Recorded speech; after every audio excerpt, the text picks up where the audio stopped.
Good morning, everyone.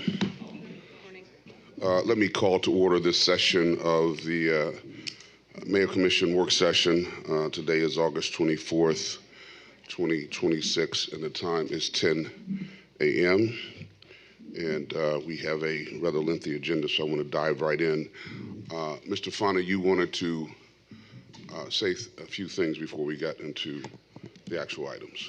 Yes, good morning, Mayor, Commissioners. Armando Fana, Deputy City Administrator. So we're going to talk this morning about growth and infrastructure and some of the projects that the city has been embarking on those topics. We've heard a lot over the last couple months about concerns and questions regarding the city's infrastructure. So this is going to be a really great opportunity for our staff and our experts to be able to provide to you what the city has been doing, what the city is doing, the types of planning that we do, and the types of infrastructure projects that we're looking at doing in the future and that are under construction right now. So we'll hopefully be able to answer everybody's questions and concerns over the next 2 hours or so with the presentations you're going to hear today. And the first one has to do with water and our water infrastructure and what we're looking at in terms of our water supply going well into the future. And with that, I'll ask Mr. Carosi to come up and tee this item up. So thank you, Mr. Fana. I appreciate that. For the record, Mayor James, I'm Victor Carosi, Director of Public Utilities with the City of West Palm Beach. So this morning, I just want to say first off, good morning, and thank you everybody for being here, Commissioners, Mayor, and Administrator Johnson. I'm here to introduce the future for West Palm Beach water. It's the start of what I call our water journey. Sourcing and treating water from the Floridan aquifer, providing a robust, resilient, safe, healthy drinking water system for the future of our city. Providing drinking water for all that live, work, and visit here in West Palm Beach, the town of Palm Beach, and the town of South Palm Beach is the single most important task of the day for many of our public utility employees. It is what keeps me up at night. We never want to hear those 3 words released back in May of 2021, do not drink. Following that incident, through the leadership of Mayor James, the city commissioned a panel of experts to review the city's water supply and treatment and provide an action plan to protect the city's drinking water. Fast forward a few years, November 25th, 2024, with Resolution 275-24, the City Commission requested the mayor develop a plan for the use of the Floridan aquifer as a resilient, treatable, long-term water supply and strategic investment for the city's future. Since adoption of that resolution and directive, the utilities has focused on steps to take this journey forward. In July of 2025, the city issued a request for qualifications seeking qualified professional engineering consultants with expertise in water supply and treatment to lead the city forward implementing our Florida Aquifer Development Project. After review, an analysis, and evaluation of the 3 received proposals, Carollo Engineers Incorporated was selected as the most qualified firm to provide professional engineering consulting services for this complex project. I'm pleased to introduce Carollo Engineers, led by Dr. Robert Cushing, Senior Vice President, and Lisa Arroyo, Associate Vice President. As a member of Mayor James' 2021 expert panel, Dr. Cushing guided improvements to the city's water treatment, ensuring safe drinking water for all our customers. Dr. Cushing and Ms. Arroyo will provide an overview of the Floridan Aquifer Project and work plan to bring this aquifer to membrane-treated water to our customers. With that, let me introduce Ms. Arroyo. Thank you. Thank you, Mr. Carosi. Good morning, Mayor James, City Commissioners, and Administrator Johnson. As Victor said, my name is Lisa Arroyo. I'm an Associate Vice President with Carollo Engineers, and I'm pleased to give this presentation today along with my colleagues. In today's presentation, I'll be providing an introduction to the Carollo team. We'll talk a little bit about the drivers of this project, the overview, and key steps we'll take over the next year, as well as answer any questions that you may have. I'd like to introduce you to the leadership team. I will be serving as your owner's representative over the next 5 or so years to implement this project. I am stationed at our West Palm Beach office a few miles down the road from the city. Dr. Cushing will be serving as the project director and the technical advisor. He'll bring his experience and his knowledge from the city's challenges to the technical team. And as a senior vice president for Carollo, he'll help me by making sure I have the right resources dedicated to your project. Jim Anderson is our hydrogeologist from JLA Geosciences, and Gary Gruber is senior vice president for Macruz. Gary is not able to be here today. The Macruz JLA team has been really the go-to team for water resources for the city over the past 2 decades or so. We're excited to have them as a major partner on this project, and they were instrumental at helping you obtain your Florida and Aquifer development, Florida and Aquifer water use permit. For those of you who may not be familiar with Carollo, water is all we do. Nationwide, we have about 1,900 employees in our firm, and we focus solely on drinking water, wastewater, stormwater, and water reuse. In Florida, we have 8 offices. We have offices in South Florida, in West Palm Beach, Coral Springs, as well as Miami. We are a leader in membrane treatment for water. In Florida alone, we have done over 30 projects from planning and design to implement membrane treatment. Switching over to the city's system, the city serves over 135,000 in population to visitors, residents, and businesses across the city, as well as to the towns of Palm Beach and South Palm Beach. Your water system service area is shown in the picture on the right. It averages about 32 million gallons of water per day, and it has a capacity of over 47 million gallons per day. As population continues to increase, so does water use. And this project will help with water demands in the near future in the future years in about 2035, 2040, when you're going to need additional water supply and treatment. I'd like to turn the presentation now over to Dr. Bob Cushing.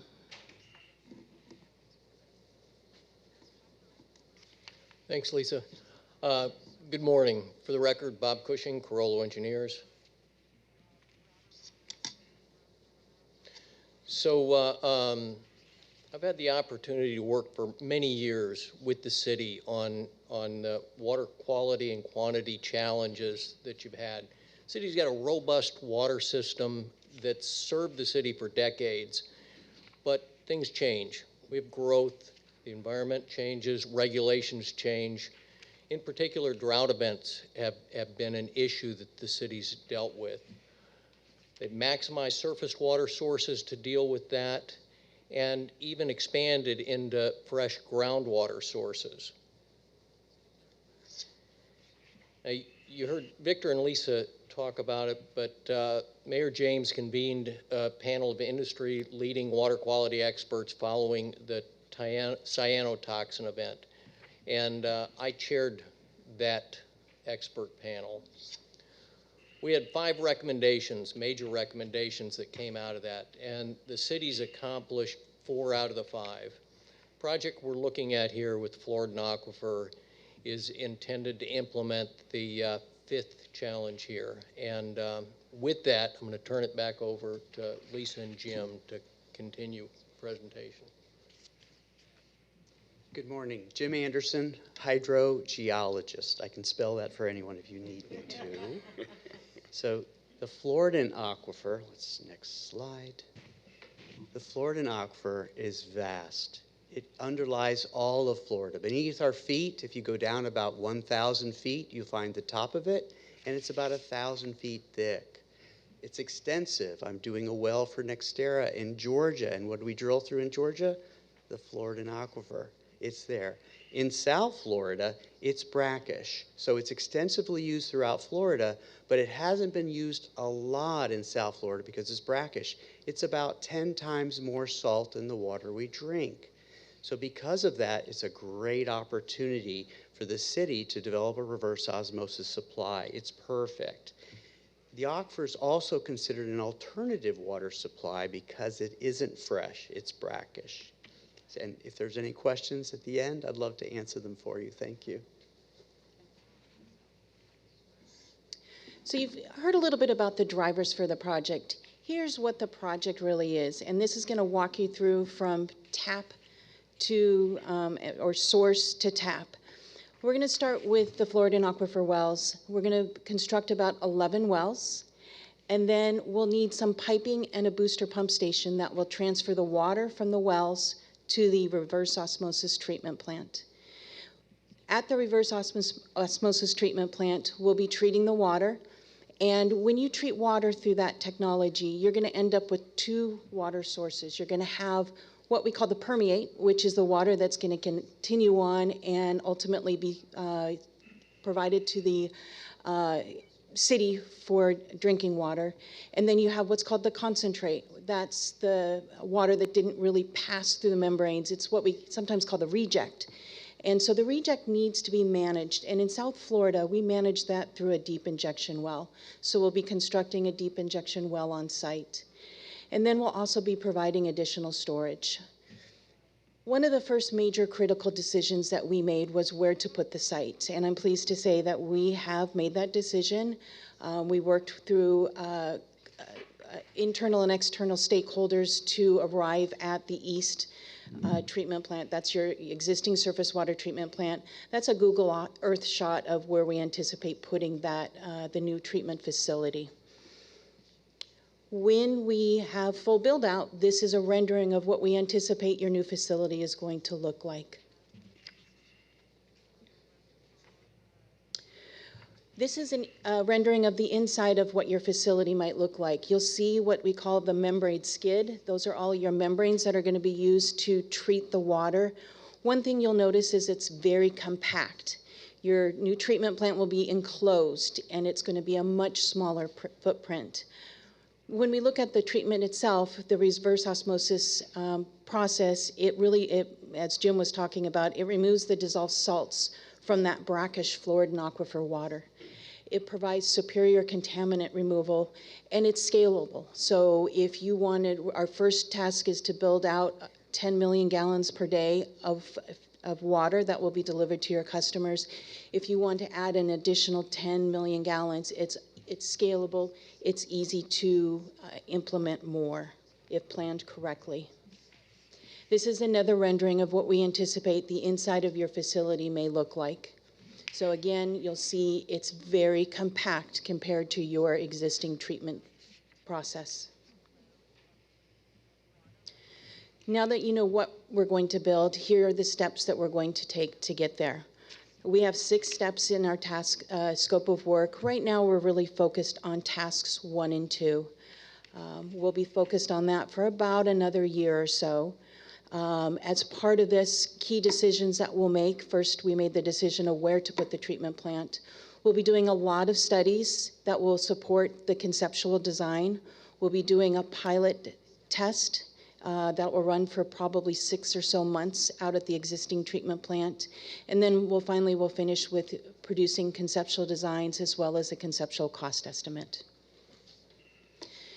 This first initial step will take about 18 months. We started in April, so by September of 2028, we anticipate having all of the conceptual designs as well as a cost estimate. We'll then start with preliminary and final design and then construction. There are a lot of decisions that need to be made. This is a very complex project, and this is a very aggressive timeline. So we are giving this to you now, but we do anticipate changes as we make more decisions and as we know more information about the project. And with that, I'd like to say thank you, and we'd be happy to answer any questions that you have. Thank you for that presentation. Very insightful. Quick question. Once this is built out, what would be the capacity, the amount of gallons per day that we can produce? So this initial first phase is to produce 10 million gallons per day. So you would still be relying on your surface water treatment plant for the remaining of your demand in your service area. if you were to choose to continue building out in the reverse osmosis technology, you could continue to build more skids, so to speak, more treatment capacity, build more wells, and ultimately you could build it up to, I think your permit allows up to 56 million gallons per day approximately. But as you continue to expand your reverse osmosis and use of the Florida aquifer, you would have to decrease surface water use. But this is truly a long-term solution. Correct. If you wanted to build out more, you could do that. Okay, thank you. President Peduzzi. Thank you. I have a few questions. First of all, I see, there is a page number on page 5. You have a depiction of the water area that we provide water to. I believe we also provide water further west of the city's boundary on the western edge into unincorporated areas and into Palm Beach Gardens that were recently annexed. I assume we're still providing them with water. That was the first question. If you don't mind, Victor Carozzi, Utility Director. Areas that were annexed, I believe you're talking in Palm Beach Gardens. Those areas actually are being currently provided by the county.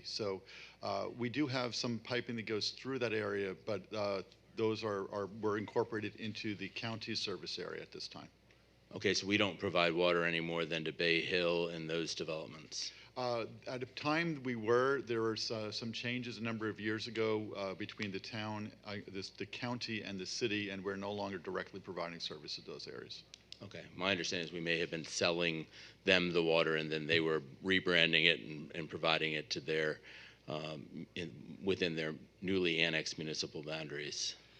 Yeah, I don't have all the details. It was a number of years ago, but I know currently the situation is that the service area of the city does end within its boundaries. Follow up, Mayor. Yes. So with this plan, will our current water treatment facility that processes surface water still remain active? You're not combining the two, are you? So we are combining the two. One of the challenges with reverse osmosis water treatment, and Dr. Cushing, if you need to jump in here, is the process of reverse osmosis literally takes everything out of the water. So you actually have to add minerals, salts, and things back into the water. One of the things that we think provides a uniqueness to our plan is the availability of our existing system with our existing surface water. So by blending the two, we feel we're going to have a very high quality water. There are certain challenges along the way to make sure your water is balanced. But ultimately, the important part that we feel is using our existing surface water to return those minerals and basically flavors and taste to the water to make the water a better drinking water. I do have more questions if you're allowed. Let me see, Okay. walk around the room and see if there are any others. Commissioner Ward. Thank you. So I know that obviously we're not the only ones pulling from the Floridan aquifer. So it's vast, but how long is that going to be available for everybody to utilize, given both parties using it? It's extensive, as I said, 1,000 feet down, 1,000 feet thick, and the parties will continue to use it. So there's no challenge with the amount of water, but because the water is layered and brackish, with use, that water quality changes somewhat. So plants need to be designed to accommodate those changes. It takes higher pressures, it changes things in the future. But the great thing for the city is we have a lot of experience with other utilities here in Palm Beach County, which have decades of using this aquifer, this resource for this purpose. So the city is going to get on the shoulders of the others who have a lot of lessons learned. Thank you. Commissioner Fox. Thank you so much. I think you mentioned that you were planning to drill 11 wells. I think if I wrote that right. The plan is 11 wells, yes. Can you talk a little bit about that? Like, where will those be, and how have you determined, I guess, where those can be, and if there's any impacts, I guess, on any neighborhoods nearby? We don't have there's a figure in the water use permit that shows the locations of the wells. They basically ring Clear Lake and Lake Mangonia and go out the M Canal and all the way out west as needed. So initially, the first 11 would be built in proximity to the plant. So wells it's like a pipe that's connected to the aquifer 1,000 feet down, and it brings the water up. And then those dots, those wells, have to be connected with a pipeline back to the plant. So the benefit of having wells surrounding the lakes is that that property that the city owns at the edge of the lake is a conduit it's a location that pipes can be installed to bring that water back to the plant. With any kind of project, it's a small, it's like a little city that they build with a drilling rig, and it's very noticeable during the process. But a well takes between 4 and 9, 10 months to drill. So during that time period, there'll be a drilling rig sitting there at these locations. They're already established in the water use permit. They may be adjusted slightly, but it's a temporary condition. Once the well is built and in service, it's a very small footprint, probably 20 by 40, something like that, with a fence, and it's almost all underground. So the impact to residents would be really minimal. Did that answer your question? I think so. This is obviously not my expertise, but so you're saying like we couldn't build these wells somewhere like Grassy Waters where it maybe there's not as many residents impacted directly next to the Clear Lake, for example? In theory, yes, but the distance from the plant is very great. So the cost of moving that water back to the plant is extensive. The other thing is that the South Florida Water Management District has a facility out at Mecca Farms, which they're going to store fresh water underground, and they've reserved that area and they have it protected so that how far the wells can go west is limited by that. So we really can't go too far west from a cost standpoint and also from an environmental standpoint. Thank you. President Peduzzi. I'm just piggybacking on that. The city of West Palm Beach owns the M Canal all the way from the city all the way out to the LA Canal, which is west of Seminole Pratt Whitney Road. There's a lot of land there on either side, from what I understand, that we own. But you're saying that distance may make it hard, and it might also be precluded from using that because of that existing agreement that was there? Yes, sir. Okay. Another follow-up, Mayor? Commissioner Warren, did you have your hand up? Let me go to her first. Are there any, do we anticipate when or if there could be any cost savings and as it relates to using well water versus the surface water that we're currently using?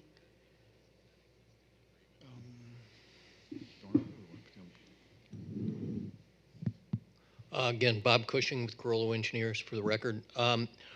We don't believe so. It'll be equivalent or more expensive to use this brackish supply. Which is why it's a secondary supply initially, correct? Exactly. Yeah. It's provides a great level of reliability. We look at best practices in water resources. Having multiple water supplies, a diverse portfolio is preferred and recommended. And so the city has started along that path with using fresh groundwater to supplement and furthering it with this brackish source. President Peduzzi. Thank you. So this system's being used by other government entities in the area in South Florida, I assume, and are they utilizing reverse osmosis as opposed to some other method of removing the salt, desalinization, distillation, whatever method? Is this the primary method? Because my understanding is ordinary reverse osmosis is not so efficient in removing salt. But is this the gold standard? Is this the best practice? It is. There is one facility in Florida that uses electrodialysis reversal, but all of the others are reverse osmosis. The ability of reverse osmosis to remove particular salts depends on the membrane type that's selected. And so using the right membrane type, reverse osmosis will be quite effective. And for example, Florida Keys Aqueduct Authority has 2 seawater desalination facilities in operation. Tampa Bay Water has another seawater desalination. And so those membrane types are a little bit different than we use for brackish, but we should be effective throughout the full range of potential salts that we might encounter. Follow up. Yes. And I understand then the concentration of salt of seawater is much higher than this brackish water that's in the aquifer. Is there a cost savings in accessing the aquifer as opposed to using seawater? Yes, the primary energy is associated with overcoming the osmotic pressure, which is directly related to the amount of salt in the water, the total dissolved solids. So seawater is about 30,000 milligram per liter total dissolved solids. We're looking at somewhere in the range of maybe 2,500 to 5,000 milligrams per liter. So the energy required for seawater is 10 times more. And so your cost of operation would be 10 times more. In addition, because of the corrosivity of seawater and the high chloride content, it requires exotic metals. And so the capital cost is 2 or 3 times greater as well. Thank you. Commissioner Ward. Thank you. You talk about cost, and that's a great segue to my next question was, given prolonged period, are we going to be then needing to offset some of this cost onto residents to pay for this technology? And what does that look like as far as how much cost? So cost is one of the tasks that Carollo engineers will be providing for us. It's early in the design process right now, but costs for these types of projects are extensive.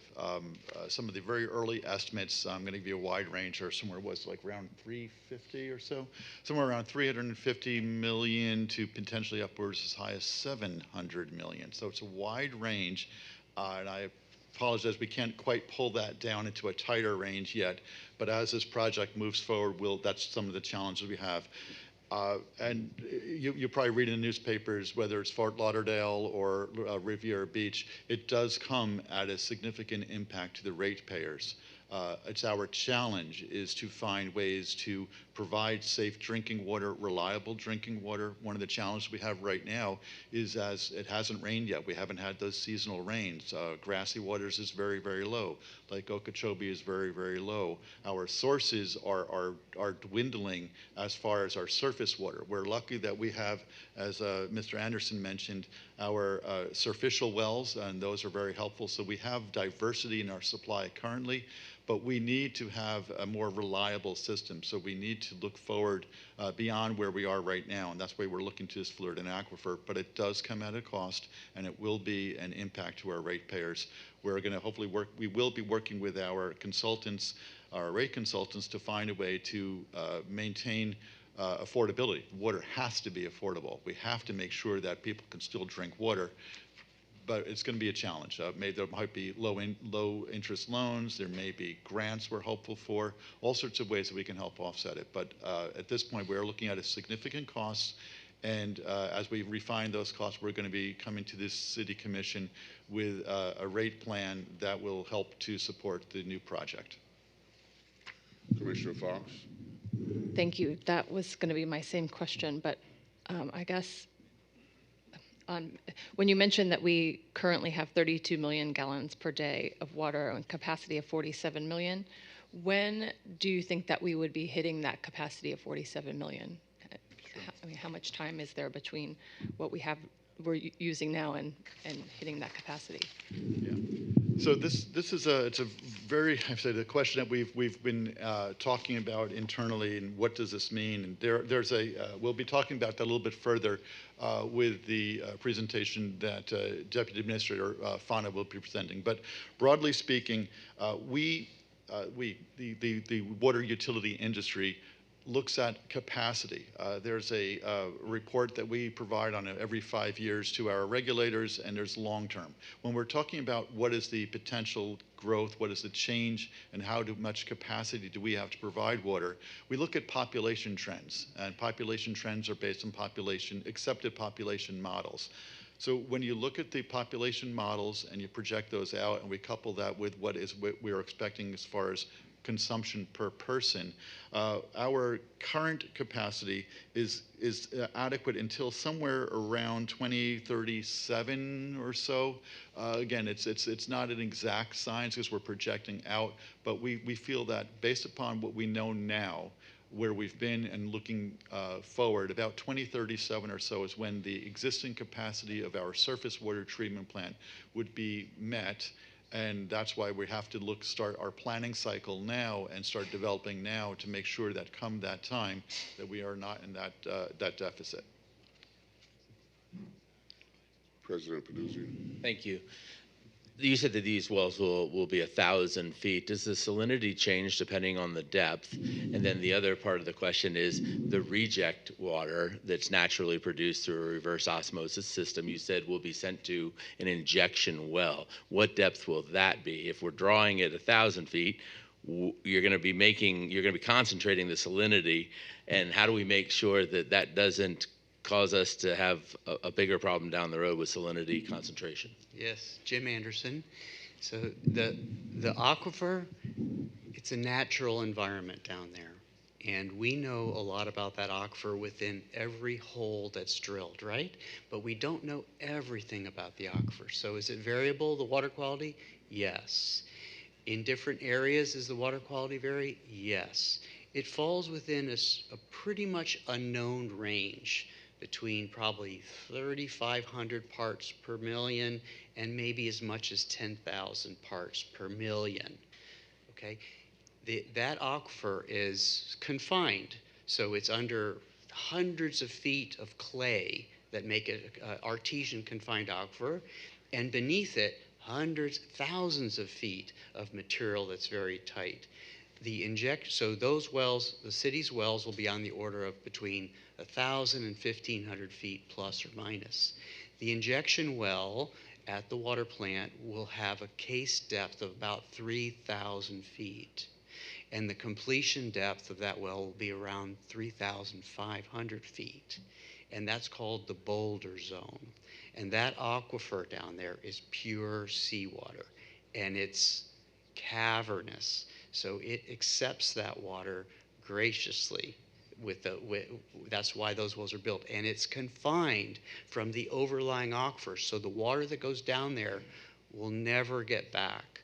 Also understand that the concentrate that's generated by the RO plant is about 4 times the concentration of the raw water. So if the raw water is 5,000 TDS, the water going down the deep well is 20,000 TDS. And the water down in the aquifer down there is 35,000 TDS. So they work well together. It's not industrial wastewater, right? It's not hazardous. It's just 4 times the concentration of the water that we got out of the ground. Thank you. Commissioner Ward. The 11 wells that we need, and I understand the proximity situation. How big are we talking? What's the diameter? The wells? How big? Yeah, how big are they going to be? They're this big around. That big. Okay. About ID is probably 15 inches, something like that. Okay. I hope everybody watching could see your arm. So what type of, what's going to go around that? Obviously, they need to be protected for security purposes. Yes. So what are we going to be looking at? So there will be a concrete pad that contains all the equipment that's probably 10, 15 by 15, something like that. And then there will be a fenced enclosure that can be made pretty amenable. However, Department of Homeland Security requires these to be protected. So it will have either a barbed wire or something. It will try to make it look nice around the top to keep people from going in, because it would be accessible. So it has to be safe and contained. Above ground, there is a well, and there are pipes that go, and it goes back underground again. And there will be some power panels that bring the power from, the power lines that feed the pump that's in the well to push the water to the plant. Commissioner Warren. Do we see any possible impact of sinkholes or anything like that? Has that been No. studied? No, okay. No, so sometimes sinkholes can occur, but know that sinkholes generally occur in central Florida because the aquifer is a lot different up there. It's shallower, and if you create a connection between the shallow and the aquifer, that sand can cave in, and then you get this big lake. That does not exist here. Can there be, challenges? Every project can have challenges, but no sinkholes associated with these wells. Okay. Any other questions for this panel? Commissioner Warren. And we have, what does redundancy look like to ensure that there's recourse if there's anything that fails? Well, redundancy is something we have in all of our systems. Obviously, we make sure. So we have. It's sometimes talked in terms of N+1 or N+2, meaning do you have one pump, two pumps, three pumps? In the case of the whole water system, or more specific to the Florida Aquifer project, we have. Of our water system in general, we have redundancies where we have connections with other municipalities, other cities, other systems. If we have a need, we can open what we call interconnections to help augment our needs. But as far as this particular project goes, the designs are early yet, so we don't have it all worked out. But some of the concept we've been talking about is instead of like a singular pipe that feeds from all these wells, which would be a single point of failure, is have multiple pipes that might. So this case, and there's a problem with one, you have a secondary pipeline. One of the reasons why we're talking about 10 or 11 wells initially is to make sure that if there's a failure or a problem with one well, we have other wells. So it's all about the redundancy of our systems, and that's sort of what keeps us up at night, is making sure what we have, what's working, what's not working. But it's a very important part of what we do, and our engineers and design is to understand where the potential failures are and how we can overcome that through the design process. The goal is obviously to never not have water, and to always be able to have quantity and quality to our residents, and that's through the redundancy systems that we put in place. Thank you. Any other questions for this panel? All right. Thank you very much. This has been very insightful, very educational. Thank you. Thank you very much. Appreciate it.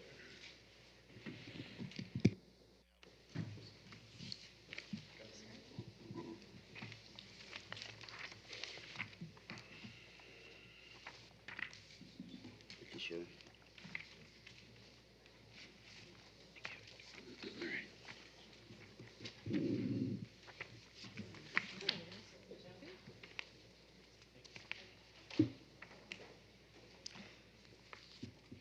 We'll now turn to item 2, where we're going to get an update on the West Palm Move transportation system. Ms. Keller?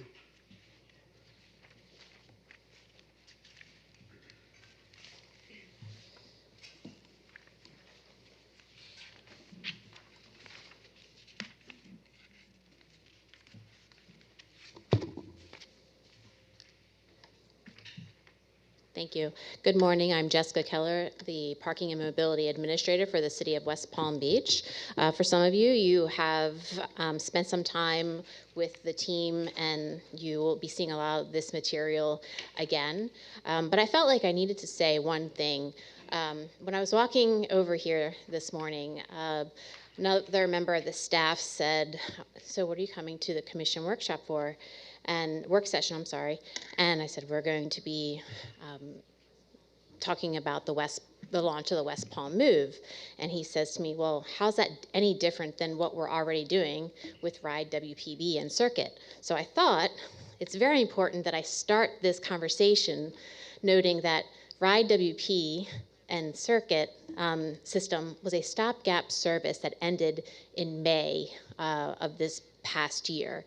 And it was always designed as an interim service that bridged us from the trolley that many of you remember to what we're going to be launching next month, which is a premier service that provides access to people, to everyone east of Interstate 95.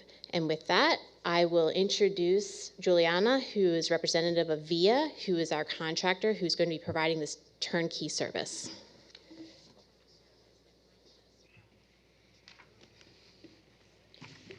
Thank you, Jessica. Good morning, Mr. Mayor, commissioners, city administrator, attorney. For the record, Juliana Diquez from VIA. I lead Southeast Partnerships. Excited to talk here and give this high-level view of the new transit system, West Palm Move. Just a little background. VIA is the world's leading provider of public mobility solutions.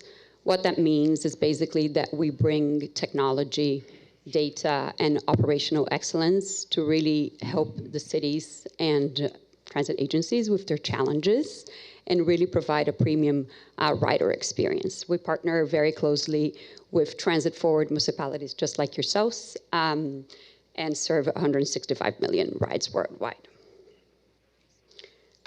Just before we start, I think it's really important to have the goals that the city had brought to us in mind and what we're really kind of trying to solve for here. So manage congestion. This is a very high topic priority, and enabling this asset access to and from downtown as the city grows. Reduce the parking demand. Really help people who have the opportunity to leave their cars at home, become choice riders, and really decide to opt for a public transit system because we're providing a high quality mobility option that is convenient and reliable. So this is where West Palm Move comes in, making it simple and seamless to really get around anywhere in West Palm Beach. How is this gonna look like from the start? So this is a combination of a fixed route that runs very frequently with a microtransit service that provides the coverage. So basically the fixed route has a frequency of every 10 minutes and is traveling at first on a north-south bound from Norton Museum to Northwood Village, running Mondays, Fridays from 6 a.m. to 9 p.m., and then Saturdays, 8 a.m. to 9 p.m., and Sundays, 8 a.m. to 8 p.m. And then that is complemented with the microtransit. The microtransit is an on-demand service with an average wait time of under less than 15 minutes and covering pretty much this whole 15 square miles. So it's pretty much the whole kind of city area. The microtransit works with app-based requests. So you go in an app, much like what we do for rideshare services. You go into an app, you say what the journey is that you're planning to take, and it will give you a proposal that you then book, and it's a dynamically routed shared ride. So the idea really is that we're minimizing these single occupancy vehicles in downtown, and it provides you a corner-to-corner service. That would be running from Monday to Sundays from 6 a.m. to 10 p.m. What does this really mean for the rider, right? This integrated system is really able to provide broad access to transportation. We're talking about, we've put this simulator person, we call her Jane. Jane here is right here in City Place, and you can see when you place Jane in City Place, she basically has access throughout the entire city to and from downtown in under 30 minutes. Okay, and so that means you're reaching, servicing 72,000 population and reaching over 59,000 jobs. When we think that how this is really going to look like, we're being able to provide this very nice premium rider experience with an affordable option so that people can really decide to use it. Most of the trips are likely going to be a bus ride. So we expect a big chunk coming from like one single bus ride. That is collected a $1 fare.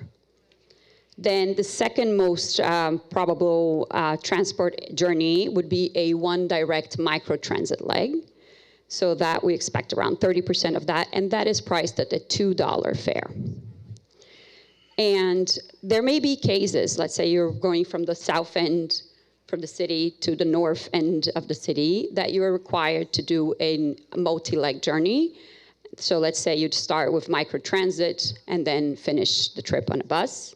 In that case, you still would be charged a $2 fare at most. So $2 is a capped fare. And this is a cashless service. So we're talking about accepting credit cards, debit cards, and the digital wallets. Also from a rider experience, we're talking about a 100% EV fleet. It's the e-Jests. These are just mock-ups for now. They don't look that pretty, but they will. They're getting wrapped soon. So the e-Jest fixed route and the ID buses for the microtransit. We also do have a Ford Transit option for wheelchair accessible microtransit. Okay. And I should have mentioned, well, actually, I think in the next one. I mentioned you use the app to request your ride. If you don't have access to a smartphone, you can still call in the customer service line, and you are able to see your ride through an SMS. But basically, the app gives you a very user-friendly experience in the sense that you can see where the fixed route is, you can see where journey is, you can really plan well. The way it works, basically, you're going to have this icon that you go into download, West Palm Move. The first time you do it, you have to create an account. So it means you have to either have an email or a phone number. And then that's just the first time. Regularly, you're going to be booking a ride. It opens this window. It recognizes where you are. You type in the address you want to go, and it'll give you a proposal. That proposal is already, you adjust how many passengers you have. You're going to get the fare calculated. And then you basically confirm that you want that ride. And it tells you exactly where, walk here 1 minute, and your ride may be coming for you. I think Jessica was mentioning West Palm Move is coming really soon. We've been working in July on the whole service design validation, all the bus stops, all the branding. Throughout August, we focused a lot on vehicles, drivers, getting all of that piece ready to go. We're talking about the launch being September 8th. We're calling it a phased approach, where we start with introducing first the fixed route, and then soon after, we're aiming for 1 week after, it follows by microtransit. So then people have the time to, download the app, understand the experience. We will launch with some ambassadors support. So that means we're going to have, for the fixed route, people who are going to be branded, West Palm Move, helping kind of the first time and welcoming the riders for the first time in the vehicles, and really emphasizing throughout this period rider education and community engagement. And then as of November 13th, that's when we're really talking about a kind of a broad press and launch efforts. I think just one last thing we wanted to highlight is this is what we discussed as the year one. There is a view that the service will evolve with time, and as we get more data and insights into how the service is being used, what patterns are being used, we can always adjust. But the idea is that year one, you're starting with the north-south bus route and the microtransit zone, that running from 6 a.m. to 10. But from year two, the timing would be expanded already from 6 a.m. to 12, so to midnight. And then we are talking also about introducing an east-west bus route. And then obviously evolving year three, we're already talking AV vehicles, et cetera. But I think the key point to highlight, there's a lot of data and insight that we're able to collect, and those can inform a lot, where should the route really end and all those conversations. I think that's what we had. Any questions? Thank you for that presentation. Questions? Commissioner Warren? Thank you. And conceptually, this is an amazing improvement over Molly Trolley, and so kudos to you on that. Have we considered QR codes as well as an app as a way for people to be able to access the system? 100%. So the QR codes are part of what we put in the flyers. That's a great way for people to be able to download the app. So that is going to be broadly part of our communications. I think even on the bus stop signs, we're putting the QR code so that people can quickly access and download the app.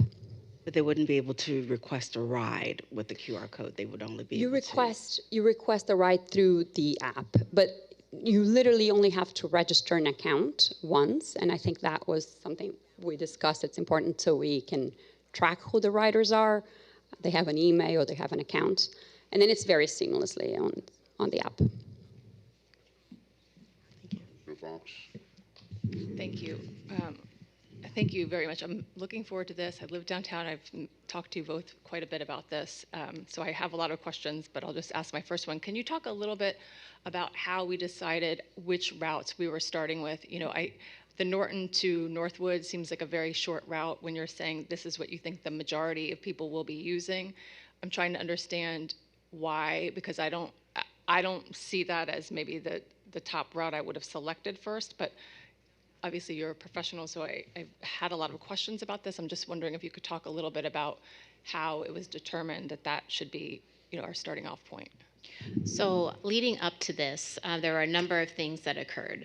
First, there was a transit planning study that was developed before I got here 3 years ago. We started with that. And then there was community engagement. We had community engagement for about 2 years where we were out in the public, surveys, visiting condos, visiting neighborhood associations, received that feedback. And then there's the last layer, which was by VIA, who also conducted a transit planning study where they studied origin and destinations and the proposed land use. So keeping in mind that our primary objective is congestion management, we had to, our first choice in the decision-making process is how do we move the most people? And we determined how we move the most people by the adjacent land use and the frequency of the fixed route service. So that's how it was determined. President Peduzzi. Thank you, and I wouldn't be doing my job if I didn't advocate for the western communities of West Palm Beach. You had mentioned this will be serving the network population of 72,000 people. Well, there's another 30 or 40,000 people, then even a little more than that potentially, that are not included in that, and I assume that that would be heading west. When I see that you have that east-west potential for down the line at some point, how far west are you talking? Are you talking into Commissioner Warren's district, or are you talking all the way out into my district? Right now, we are looking to go just west of Interstate 95, but the beauty of this system is that it's dynamic. And as we get additional data, as additional development comes on, as we hear more from the community, we can move where these transit services actually go. And I would be happy to come into any neighborhood meeting that you would like me and actually promote the service. Follow up?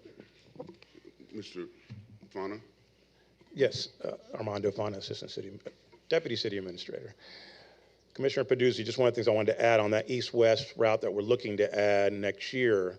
So the existing mall that's there is a park and ride. It's an official park and ride. So theoretically, somebody from your district that wanted to get into downtown but wanted to avoid either the parking, the congestion, or both, that would be a park and ride option for them to then drive there, park their vehicle, and then come that last leg through the services that we have. You got a Follow-up? Yeah, thank you for that. I mean, I think that as long as I can disseminate that there are options. There are some people that are homebound without transportation in my district, not my district, but District 4. And I just want to make sure that there's some consideration of those needs. And I don't know if we'd have to do a survey to see what the actual demand is, but I do know that there are people that are transportation challenged in District 4. And if we can find a way of keeping them included in the city of West Palm Beach and in our planning efforts, for transportation, that would be greatly appreciated. Commissioner Fox? Thank you. One of the questions I've had a lot is about why we decided to only have one fixed route versus the one that's coming soon. But the answer is that everything east of 95 will be, I guess, available by the on-demand service. But can you talk a little bit about what that looks like? Because I think you mentioned it's not really door to door, it's curb to curb or something. So, for example, if I wanted to call right now, many of the scenarios we went over, I asked you specifics, like if I was in City Place, I wanted to go to the outlet mall. If I was in City Place, I wanted to go to Trader Joe's or whatever. You gave me all those kind of scenarios. But can you talk a little bit more about that, just so that everyone else can hear, like if I called it right now and wanted to go to the outlet mall, where would it pick me up? Correct. Perfect. That's a great question. So it's a corner-to-corner service. What this means is that you're expected to, what the system is really trying to do is to optimize for everybody else than rather just one particular individual. Because every time you have to do a door-to-door, what it means if you're doing a shared ride, you are going to be doing full of deviations. So the way we set it up as a corner-to-corner, this means that you might have to walk 1-2 minutes. It's really not, you're not going to be expected to work 10 minutes, right? That's not what it is, but it is optimizing for everybody's pickup. So that's the corner to corner. I know Jessica has some considerations here on the downtown piece exactly, so that we're not further. He knows that I'm ready to go. I do want to add some clarification. Within the downtown, that's the corner to corner service. If you are outside of the downtown, it's pick up at your door and drop you off at the corner if you're going into downtown. And what we've done is that we've identified that we're going to pull X number of on-street parking spaces from our inventory so that we can have the on-demand service pull into a parking space and get out of the roadway so that we're not causing additional congestion. Because remember, when we started talking about this program earlier, our number one consideration is to reduce congestion. And so if we have an infinite number of locations where we are stopping in the roadway downtown, we're adding to additional congestion. And so we do want to work with other partners moving forward, Uber or Lyft, to try to get them to use those locations that we're pulling out of the parking inventory so that we can get the microtransit into those individual parking spaces. Now, if you are outside of the downtown and you are calling for service and you're going to your friend's house who also does not live in downtown, you are very late, you're going to get a door-to-door service. But it is specific to the downtown so that we can reduce the congestion where that corner is occurring. You can, if you do have like a wheelchair access difficulty, that's where we can change the profile so that it's a door-to-door. Otherwise, it's a corner-to-corner, yeah. And I will also add, as new development comes on, I meet with the development teams to identify if they have off-street locations where they would like to have on-demand service serve them. President Peduzzi. Thank you. We talked last time when we were talking about these vehicles of making sure that people feel safe. And I do like the depiction, there's no page number on it, but it shows a picture of a bus and you can clearly see the seats inside. Is that what you're anticipating all these vehicles to look like, meaning that you can see inside them? So the end space, that's why we're talking about the November 13 date. All the vehicles will be coming with a light tinted windows that you can completely see through to ensure that visibility. At the start, the first month and a half, or from September 8 to that November, we will have darker windows, and that's why we're putting the ambassadors to help with that feeling, and they will be replaced for lighter windows. And this is for the fixed route. All right. Any other, Commissioner Fox? Thank you. You touched upon that wheelchair access would be available. How would someone get a wheelchair accessible vehicle? Yes. So if you are a wheelchair accessible, you basically flag in the app, and we can change your profile. So when you are profile for, it does not have to be only be a wheelchair. It could be a wheelchair, or it could be a whatever walking device, let's say, for example, a walking mobility device. If that's the case, you can call in the number. We change on your profile so that you will get picked up door to door, so you're not wheelchairing around. And then our drivers are trained for that level of interaction with those who need more assistance. Any other, Commissioner Fox? Thank you. One more question. I wanted to ask, we still have another provider, Rose Trolley, who is primarily working, I think, in our northern neighborhoods, but I want to just ask about how we will be integrating them into our future plans for service. If somebody is in those neighborhoods that are currently being served, is that still going to be an option going forward? And I just want to make sure that we're keeping them in mind so that people who rely on that service are also still using it. Rose Trolley has a separate contract. They are not a partner with VIA, but they do have a separate contract available, and they serve the CRA. Once this particular service is launched, the areas of coverage in the CRA, they'll have twice the amount of service available than other places in the city. But Rose Trolley is not a partner with VIA. All right, any other questions for this panel? All right, thank you very much. Exciting. Looking forward to it. Thank you. All right, next item is growth and infrastructure planning discussion. As the panelists are approaching, let me kind of tee this up. There had been, and I guess continues to be, a narrative out there that the city just blindly approves development projects without any kind of analysis, any kind of studies, et cetera. And I had asked staff some time ago to prepare a presentation or a series of presentations to the commission and indirectly to the public about the steps that staff takes to prepare for growth, the data that they look at, and to undermine that false narrative that is out there. There is a lot of thought, a lot of effort, a lot of analysis about the future of West Palm Beach that staff looks at when they are doing their job.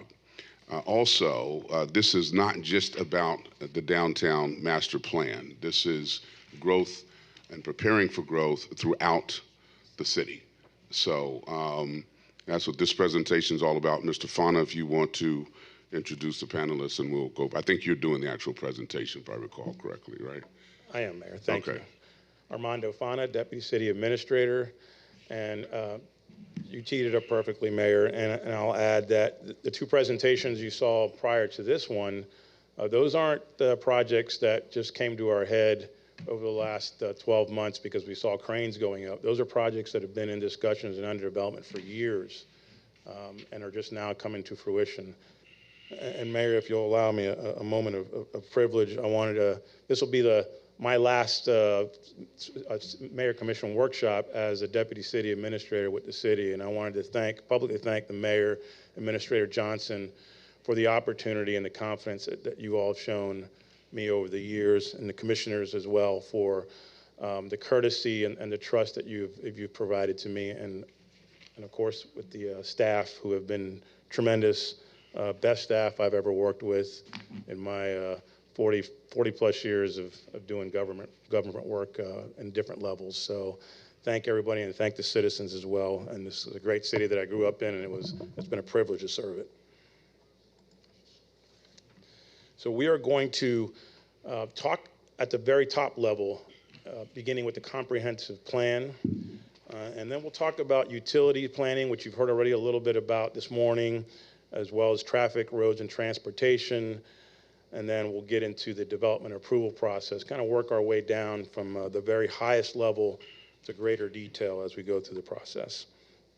So the city's comprehensive plan really is the high-level framework that not just this city, but every city in Florida has, and every county in Florida has, when it comes to creating a framework for growth and development. It is required by state statute, and it is reviewed every 7 years.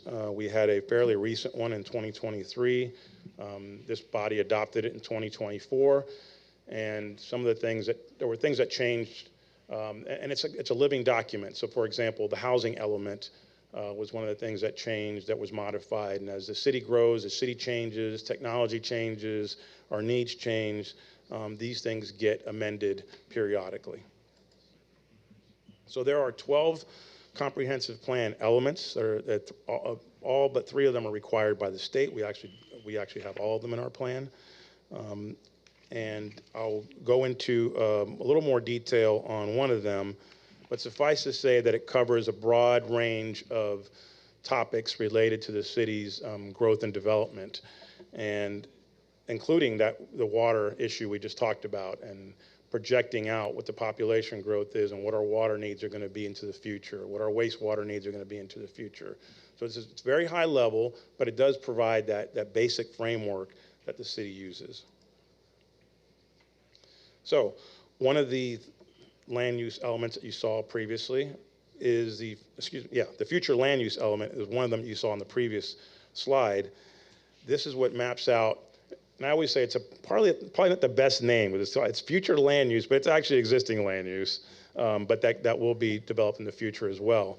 One of the curious things, or interesting things I should say, about this map is the areas that are highlighted in green and the areas that are highlighted in that light yellow make up the majority of the map, right?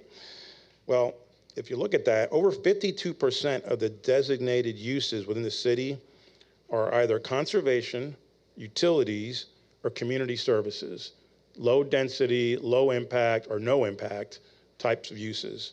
Another 21.5% of the city is single family zoned. So you're looking at over 70% of the city's designated land use is very low impact, low density land uses. That's not changing anytime soon. So that leaves about 30% that can be developed. And in that 30%, you also have some things that, so for example, multifamily that are lower impact as well. So even within that 30% that's left, it's not all high impact, high density development. So it's a very small percentage that's actually high impact, high density, which is typically concentrated in the downtown. This is a curious slide, and I think you'll find it kind of revealing, because it will note that over the past 25 years, our growth has been relatively stable and sustainable. If you look at the chart there, we actually had higher growth between the year 2000 and 2010, annual growth at 2.2%, than we've had from 2020 through 2025, which is 1.7%. So this is not the highest growth rate the city has even seen in the last 30 years. That may be surprising to some folks, but those are the actual numbers. Matter of fact, we were looking at some of the data statewide. We don't even fall in the top 20%, top 20 cities in terms of percentage growth in Florida. So the growth we're seeing is a growth in investment. There's certainly a huge growth in investment within the city. but it's not translating to population. And as I go further, you're going to see how this is not the only thing that shows that. There's other statistics that show that our population growth has been stable and sustainable. So let's move into utilities. And you heard a lot about our water plant that we're looking at building that's going to add an additional 10 million gallons per day. But when we're talking about the growth, whether it's dramatic growth or this sustained, steady growth that we're seeing, how do we manage it? And starting with public utilities, we've heard a lot about water. There is a 20-year water supply facility work plan that is required. We just updated that last year. So these are long-term plans looking citywide at what the city's water needs are, both capacity and with the infrastructure. There's also every 5 years a capacity analysis report that's done, and these are mandated. These are state requirements. We have to submit these, and they are long-term visioning plans as to what the city's water supply and water infrastructure needs are going to be. We also have our wastewater and stormwater master plans, which have similar requirements. Those are actually in the process of being updated, and both of those will be completed before the end of the year. Matter of fact, our stormwater master plan is almost completed. And some of the things that looks at is, our existing infrastructure, both for stormwater and for wastewater. What are some recommendations for, based on the projections and based on modeling? What are our needs for infrastructure? And sometimes it'll ask for what are our needs requiring our code. So for example, one of the things we're looking at with stormwater is as houses have been built within the city that are a larger footprint than what was there before, and we see that a lot, particularly on the south end, but all over the city, where houses have been demolished, old houses that were small footprint have been demolished, and now large, sometimes mansions being built in their place. That then has less permeable surface for the water to be able to go into the groundwater.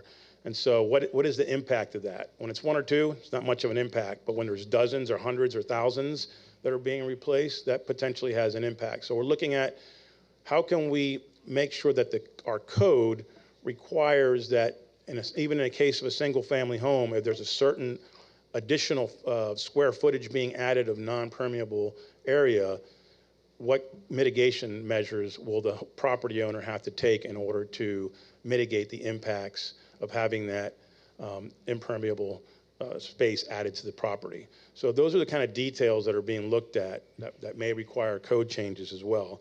But these things are planned out. And again, these aren't plans that we just started discussing a couple months ago. These are plans that have been underway now, in some cases for well over a year, and that are getting done this year. We also have plans that are related to our Office of Sustainability, including the resiliency plan that's been presented to you in the past.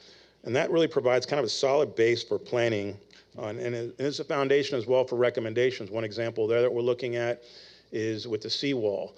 And again, code changes, because right now our code really doesn't address the seawall adequately in terms of having a uniform type of seawall and height of seawall. We've looked at what other cities are doing, and that's one of the recommendations that will be coming forward, is having a uniform process for approving seawall, not just a public seawall, but in private land as well. There's probably as much or more seawall that's under private property than the city's seawall. So creating those structures within our code, as well as the actual physical infrastructure, is part of what all these plans look at. We also have the tree canopy plan that was presented very recently to the City Commission that not only mapped out our existing tree canopy, but offered recommendations, and this body was provided with recommendations on goals to meet in the future for increased canopy. So again, these are all plans that have been under consideration for a very long time. This was touched upon in our first presentation, so I won't go into it too much, other than to, again, stress that our water production needs are being met. I've heard some folks in the public kind of just willy-nilly say we're running out of water.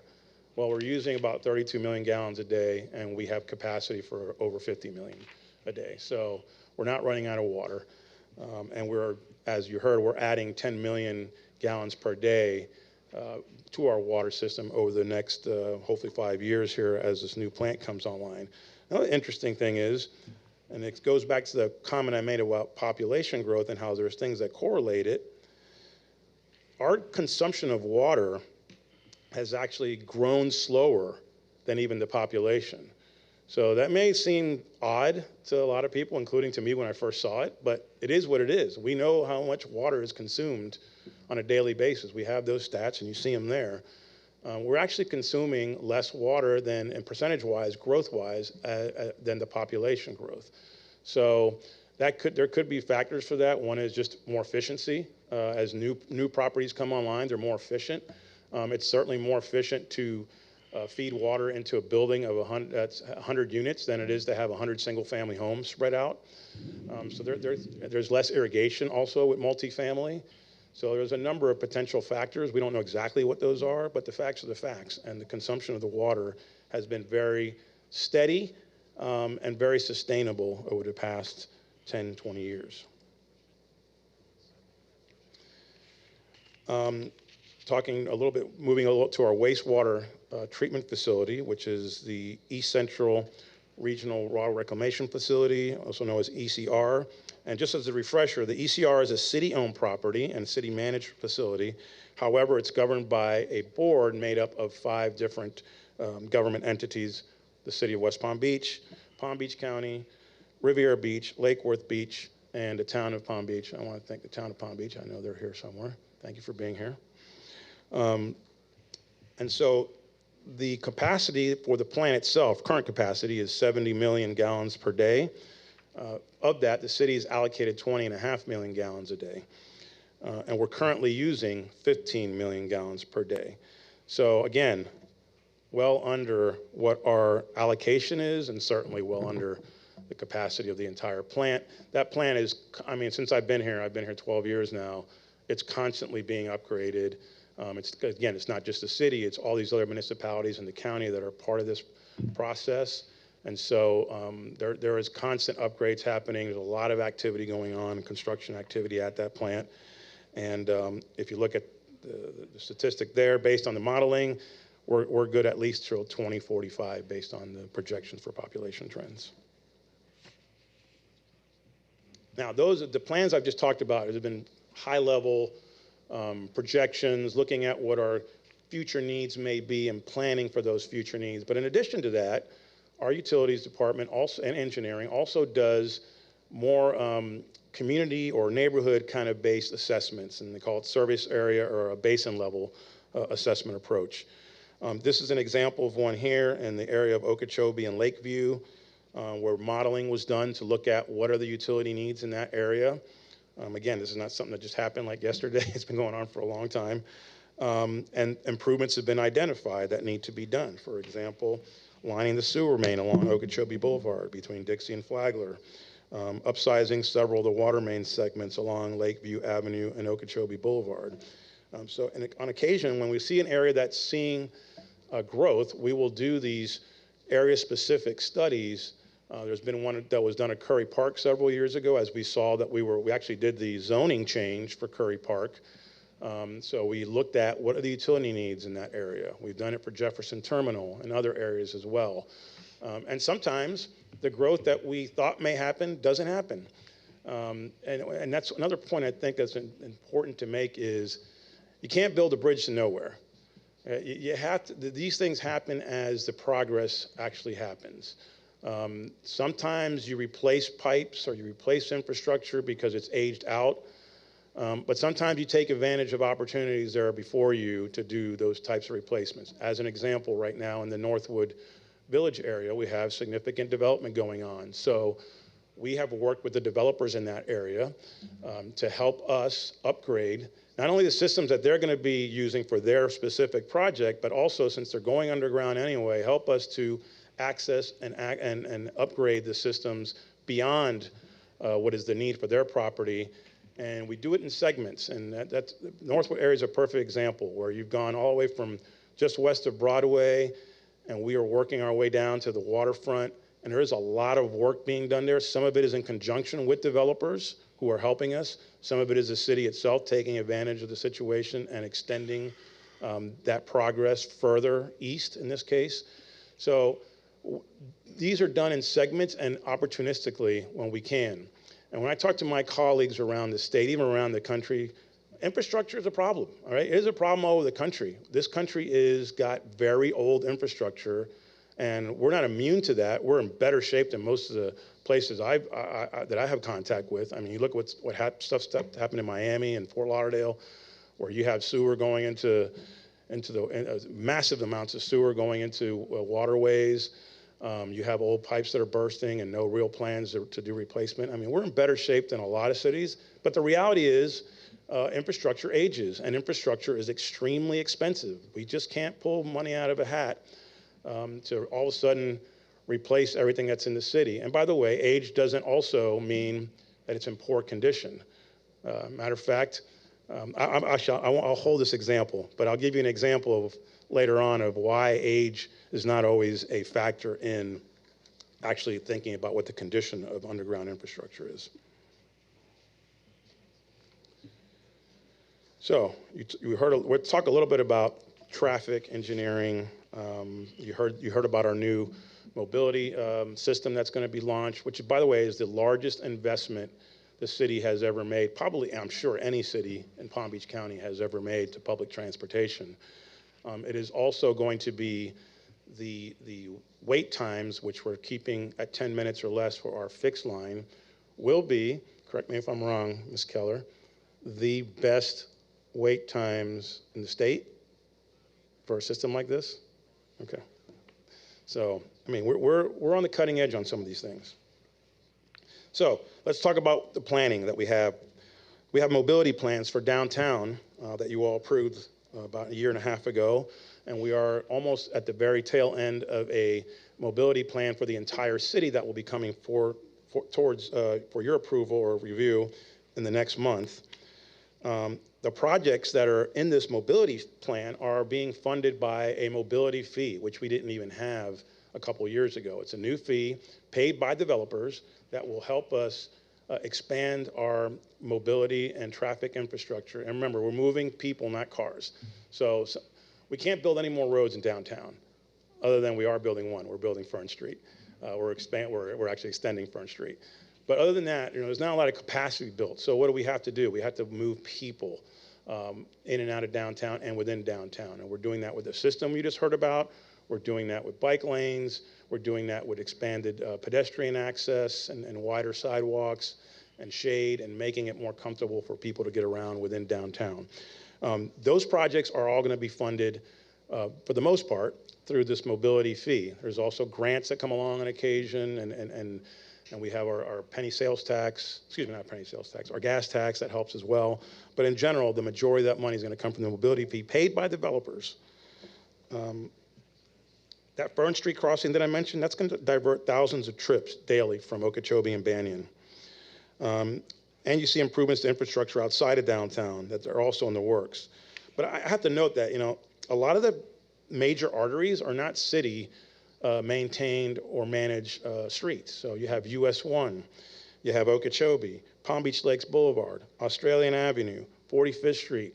Those are all major arteries in and out of our area, our city, both east, west, and north, south, that are not maintained and not managed by the city. Now, we work with our state and county partners, and we provide, actually, our mobility plan, the fee, 21.5% of that goes to the county to help with plans for their projects within downtown, such as the Australian Avenue improvements and Palm Beach Lakes Bridge improvements. But those are managed by other entities that we don't have control over. So I think it's important to point out. We had the Pavement Condition Index, which was completed in 2024. We're actually updating it right now. We had the opportunity to take advantage of some new technology that was provided on loan to us free of charge, where we have mounted cameras with high sensitivity on our sanitation vehicles that are now going out and rescanning our roads just to validate that what we did in 2024 is still relevant and it was done correctly. So we'll have even better data and be able to really hone in on the areas of greatest need on those pavement indexes. And our city administrator has done a fantastic job in cobbling together funds, whether it's from CRA, our gas tax and other sources, even general fund, to help pay for these upgrades to our roads and our repaving that are taking place. And these are projects that are going to be happening. They've been going on for the last 2 years. It's another 4 years to go before we really really get deep into this repaving. It takes a long time. These are complex projects. You have to close roads down, and so it does take some time. Right.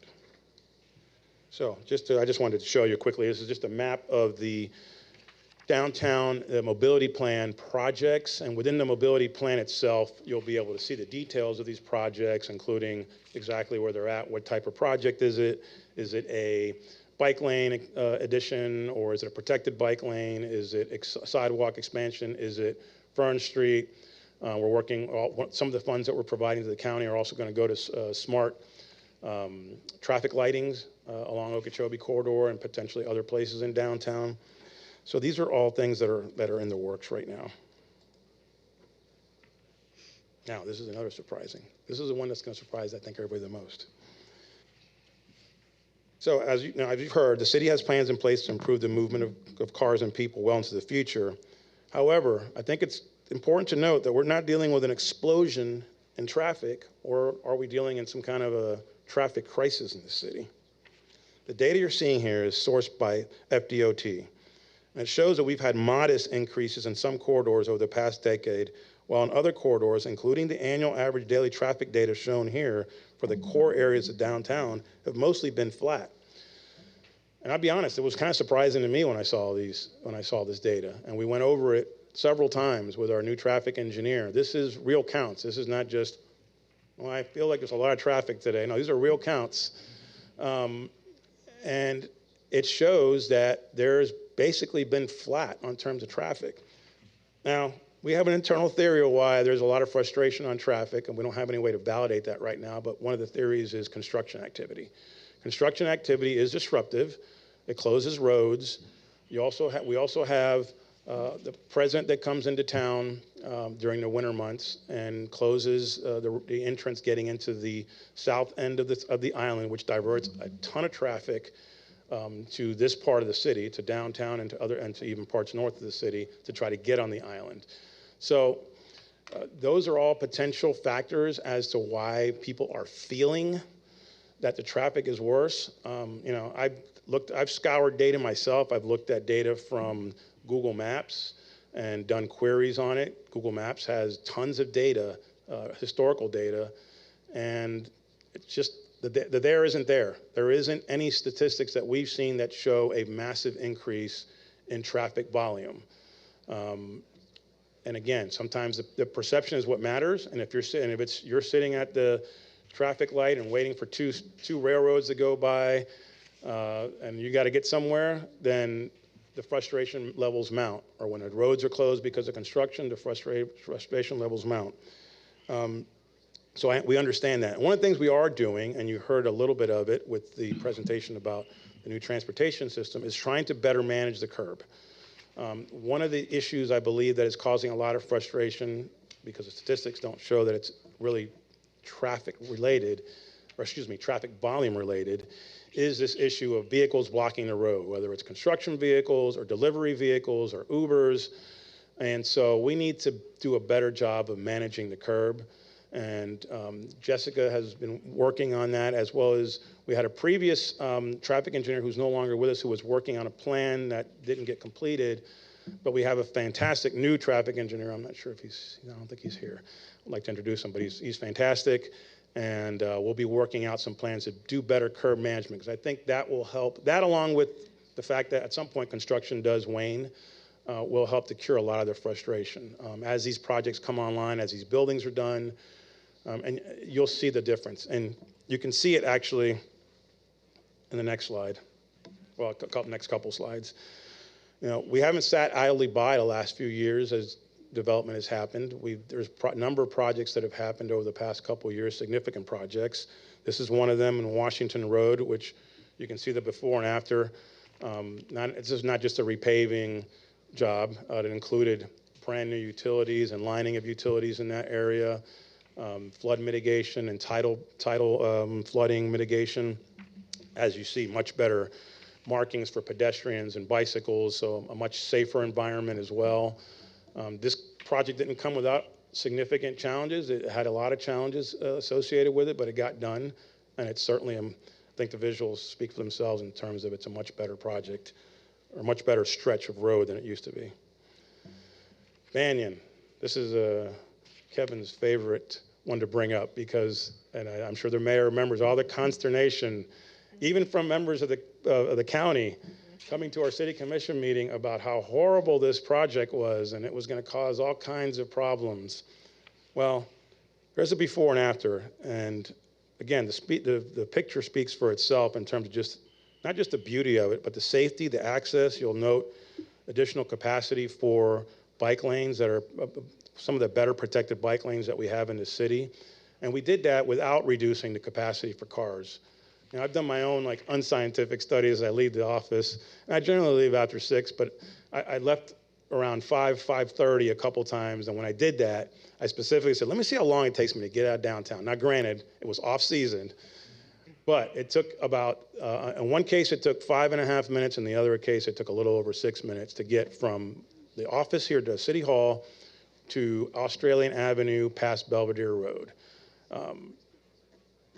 You can make up your own mind whether that's a significant amount of time to get in and out of an urban area in downtown. Does that significantly change during the season? It does. It does change, but the statistics show it's not as dramatic as you might think. You may be adding another 5 minutes to your commute, so maybe it'll take 10 minutes to get out of downtown. Again, it's perspective. We do live, this is an urban area. I don't know of any downtown worth its grain of salt that doesn't have some traffic challenges during the rush hours in the morning and the peak hours in the afternoon. And that's the realities of downtown, not just here, not just in Florida, all over the world. You go anywhere in the world, you go to a downtown environment, you're gonna get traffic, especially during peak morning and afternoon hours. That's just reality. And if we didn't have that, we'd have other problems to deal with. So, as you've seen, the city does have medium-range plans, long-range planning, and we do also plan even at the neighborhood level as well. But those are all more high level. Let's talk about the development approval process, and it starts with the comprehensive plan that I mentioned before, and our land use regulations that then create sort of the rule book for what you can develop within that specific zoning area. And that becomes, but neither the comp plan or a code or a Bible or a static.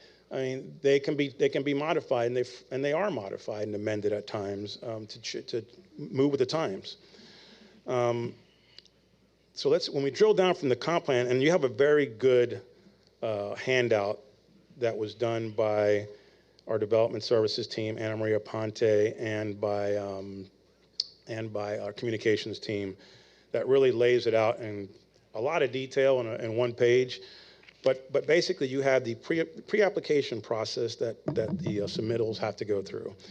And this is general, what you're seeing here is generally for larger projects. Obviously, it's different if you're just doing like a single-family home or you're just going to build out a small restaurant. But then you have your submittal your application that gets reviewed. You have the Plans and Plats Review Committee, or is it Plats and Plans? I don't know, I always confuse those. But the PPRC, that is an extensive review. And we've gone to several community meetings. I've invited residents to come to the PPRC meeting. It is open to the public. It's not open to your conversations or to your comments, but it is open to the public for you to view. And that is I invite the commissioners to go if they haven't gone. That is a big eye opener as to what the city's process is with developers. It is not a blank check to just develop whatever you want. We have public works in there, engineering, public utilities, fire, development services, sometimes historic preservation, arts in public places. I mean, just about anything, almost every discipline within the city is at these meetings. And they are looking at the plans that were previously submitted and then providing comments back to the developer as to what either didn't meet the requirements or that we are asking for them to do something to basically provide some kind of public benefit or something that makes sure that the capacity of that project is being met. Traffic is another one that's there as well, our traffic engineer. So these comments that are given to the developers, I've seen it last months, even over a year, going back and forth, plans being changed, completely, sometimes completely scrapped and started over again. It is a tedious process. And, our folks, they hear from both sides, right? They hear from the developers like, you're holding my project up, just approve it. And we hear from the public like, you guys are just signing off on everything. But the reality is somewhere in the middle, right? We review these things, they get their comments back, and we go back and forth for a number of weeks or months until finally the city staff is satisfied that the site plan meets the requirements for the city, including traffic, including utilities. All those things are reviewed. After all that, there's either a recommendation or approval or denial. And then there's different paths. If a site plan is being submitted without any request for any variances that are allowed under the code, and it's being done by the code by right, then there could be a staff level approval of a site plan. If there is, in some cases, if there is a requirement for variances or the code requires an approval process, for example, like with a plan development, then they'll go to a public hearing. And we have all these different boards, Planning Board, Downtown Action Committee, Zoning Board of Appeals, and of course this body here, the City Commission, that also looks at those projects and either approves them or doesn't approve them. So that is the public process. And then, that's not enough. Then they have to submit for their building permit, which is a whole nother level of reviews based on the Florida Building Code. Engineering also reviews and issues permits for right-of-way permits and other things related to the work within the right-of-way. So it is a very extensive, I would say sometimes exhausting process. I would say in the last 2 years, 30% of my job is probably answering questions or inquiries from developers and the public regarding this process. So it takes a ton of time. Just one quick example here. And this is a Banyan K, which I think was called Sea Palms when it first originated. And in some cases, in a lot of cases actually, the developer's being asked to upgrade infrastructure, as I mentioned before, that sometimes it's directly related to their project, but sometimes it's indirectly. And they upgrade some of our things that are outside of even what's required for their project. So in this case, one of the conditions of approval that was put on Banyan K is no more than 14 of the approved 74 residential units that are going to receive metered water service would not receive metered water service until lift station number 77 was rebuilt and operational. And the cost of those upgrades would be covered by the developer. This is super common. I mean, you see this some variation of this, whether it's a lift station or a upgrading of pipes or replacing pipes, is very common. I mean, we've had to work sometimes with actually nonprofit developers that are doing affordable housing that we've asked them to do an upgrade within our right-of-way that almost puts the project out of reach to be done, and then we kind of step in and try to figure out how we can help that project along because we want to make sure we're doing affordable housing, and we want to make sure that we're making that easier for these developers to do affordable housing. But it's a challenge, and that's why I said before, we try to take advantage, as opportunistic as we can, to upgrade our infrastructure and when we can upgrade it when these projects are coming off the ground. And just real quick, a great example of that you recently approved was the project GL Homes is doing in conjunction with Huizinga Group up in the north end, where, I mean, we're paying 30%, I think, maybe something like that, 35% of the cost of significant upgrades to, I think it's 5 streets, water, wastewater, sidewalks, trees. Developers paying for all that, or a big percentage of it, because they're building new houses. But now all the houses they're building are theirs. They have about 60% of the houses. The rest are not owned by them. So that's a great example of us taking advantage of an opportunity and upgrading our infrastructure in a specific area. All right, so I'm going to give you a couple of common concerns that I'm sure all of you have heard in one form or another. We'll start with this one. This one has two variations that I've heard. One is that the pipes are bursting in my neighborhood, but it's within private properties. All the pipes are bursting. I won't say what neighborhood said that, but this is a real one. And so this was attributed to the city can't keep up with its infrastructure, and because there's so much growth going on that, forget the growth, you need to concentrate on these. Well, two things. One is pipes within private property are not the city's responsibility. We cannot go into somebody's private property and start replacing pipes. And some of these old neighborhoods do have aging infrastructure. Not only our own infrastructure is aging, their infrastructure is aging in the private property. That is the responsibility of the private property owner to make those upgrades within their private property. Just as with the city, it is very expensive.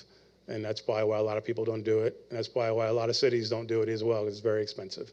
But thus the reality is, in some of these historic neighborhoods, the infrastructure may be failing because it is old and brittle, in some cases cast iron in some very old neighborhoods. So the other part of this is and again, the responsibility of the city is for the water infrastructure from the meter to the street, right? If it goes from the meter to the private property, it's the responsibility of the property owner. A lot of people don't know that, but that's the reality. Not just here. I think I don't know of any city where it's not the reality. The other variation of this is where there are pipes actually failing in the neighborhood. And that was the example I said I would get back to. We had a recent one in the neighborhood of El Vedado where we had a report that there had been a number of water main breaks or breaks in water pipes over the past few years.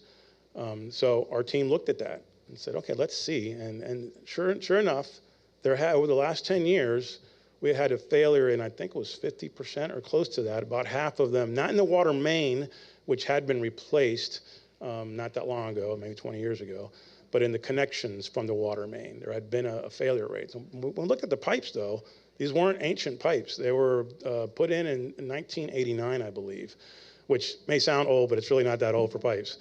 We have pipes going way older than that are doing fine. So the issue was that the manufacturing of the material that the pipe is made out of apparently has a higher failure rate than what is acceptable. So now we're going to go in and we're looking to replace all those pipes that have that material that haven't been replaced already, because about half of them already have been replaced. So that has nothing to do, zero to do with any development going on. Has nothing to do with like all of a sudden there's additional water pressure that's bursting pipes. That was simply a matter of just poorly manufactured pipes that were installed a long time, or 20, 30 years ago. So the reality is adding a tall building or a few tall buildings or 20 tall buildings has nothing to do with how water interacts with the pipes 3 blocks away or a mile away or whatever. Those are not interacting systems. So this idea that buildings are going up and therefore that is causing stress upon the infrastructure and other parts of the city it's just not based in reality. That's not the way it works.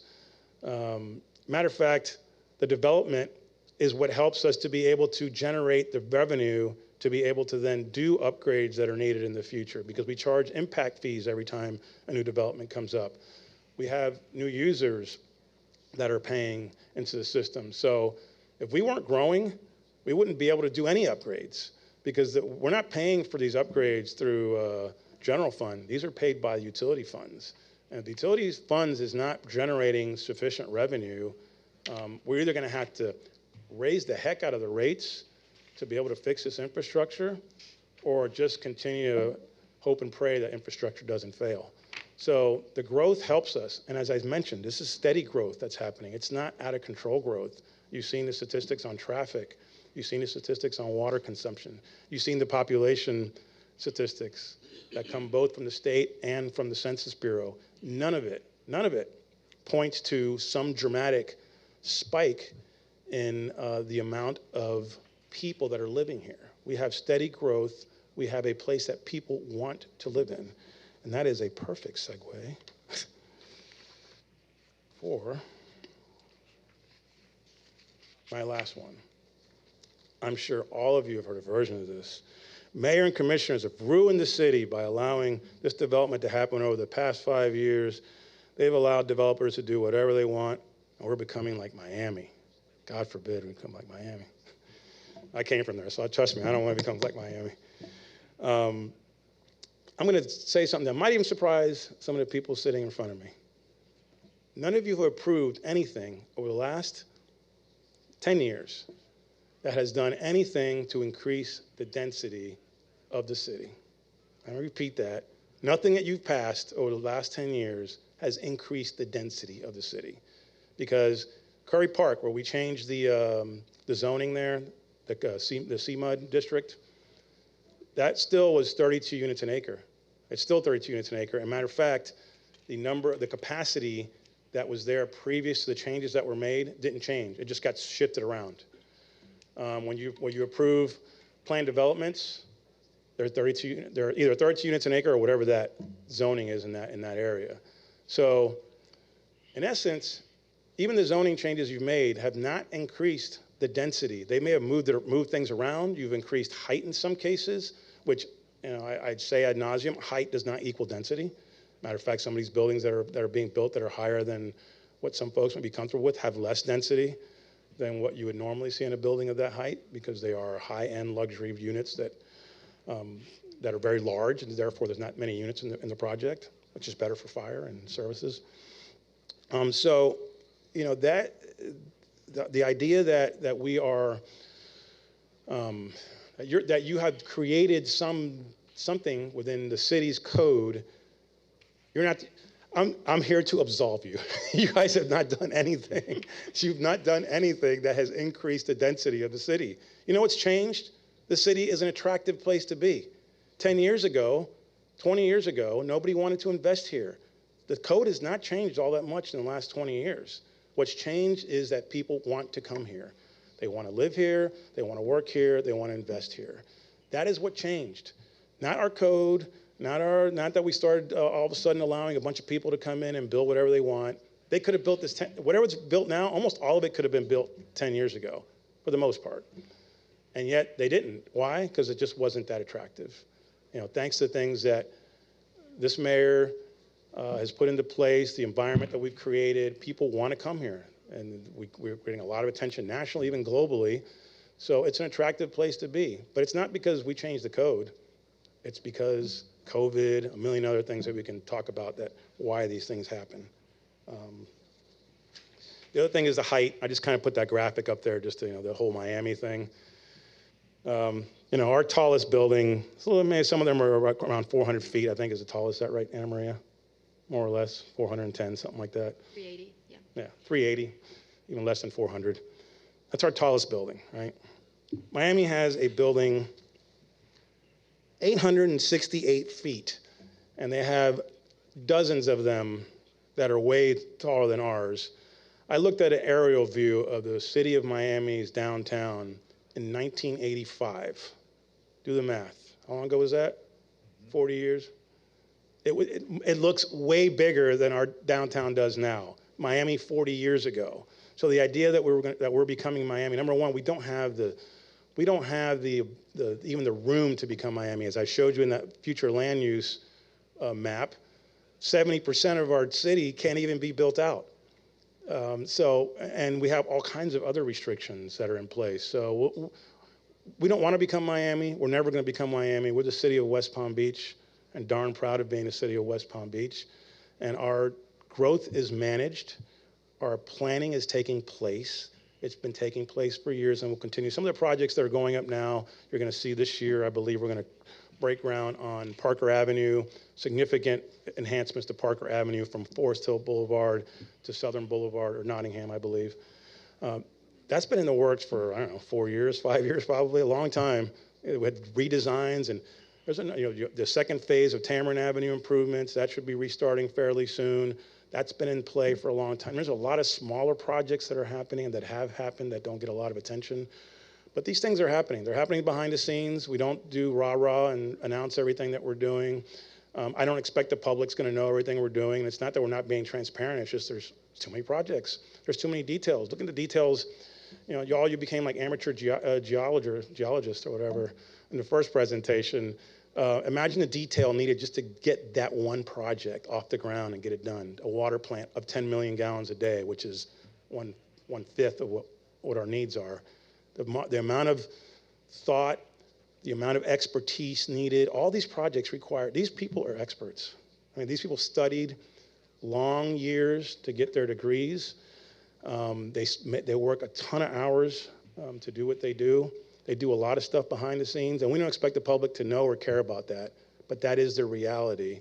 And I think, while I have this moment of public forum, I wanted to point that out, that we have professionals here that are well-educated, well-experienced, and their job is to do these things on a day-to-day basis. And we have the team here to also answer any questions that you may have. Thank you very much. All right, thank you, Armando, for that very detailed report. I do want to turn back to slide 7, because another narrative out there is what some have referred to as our city's crumbling infrastructure, and we aren't doing anything. All this growth is not helping, and you had a later slide which capitalized that. But I wanted to focus for a moment on all the planning that is being done, whether it's water supply, whether it's our capacity. And again, these are required by the state. I mean, this is not like we, the city, don't have the luxury of just sitting back and doing nothing and not preparing. The state requires us to be very proactive and intentional about the planning that is going on, similar with wastewater and with stormwater. So if there's no other takeaway that people get from at least this part of the conversation, it is that our staff is very intentional about the planning that goes on for our city as a whole. And then you have this later slide which shows how much thought and intentionality goes into approving particular projects. Again, this is not something that just happens cavalierly. We just give developers blank checks. Nothing can be further from the truth. So and Mayor, you're right. And I also wanted to point out that it doesn't mean things don't happen. I mean, water mains break, sewer mains break. Thankfully, we haven't had any major ones, but they happen every day in cities all over the country. And sometimes, if it's your water main, it's a problem. And then maybe in your mind is like, oh, it's this overdevelopment stuff happening. But we could not develop anything, and water mains are going to break. They're going to fail, and so are sewer mains. That's just a reality. Just like stuff breaks in your house, this stuff is underground. I mean, we can't just access it and just start repairing everything. As I said, you can't build a bridge to nowhere. You have to have a project to go with it. So things are going to happen. Traffic jams will happen. Water mains will break. Sewer mains will break. But we're planning way in advance to get these things done right. Yeah. Questions? President Peduzzi. Thank you, Mayor, and thank you, Armando, for that presentation. Thank you for pointing out the differential in building height here and in Miami. We get compared to Miami so often, and it's just not a fair comparison. When people started making that comparison to me, I did my own little looking and research, and I actually came up with buildings that are under construction that are over 1,000 feet and are over 100 stories. And it looks like that's an existing one, I think. Yeah, the Waldorf Astoria Hotel, which is currently going to be finished in 2028, is 1,049 feet. And if I remember correctly, it was close to 100 stories. And currently, there's one that's topped out that's 940 or 950 feet that's just finishing right now in Brickell. There's no comparison. Our buildings are less than half the height of those buildings. And if you've driven to Miami, I mean, they're literally skyscrapers because you really have to look straight up in the air to see the tops of them.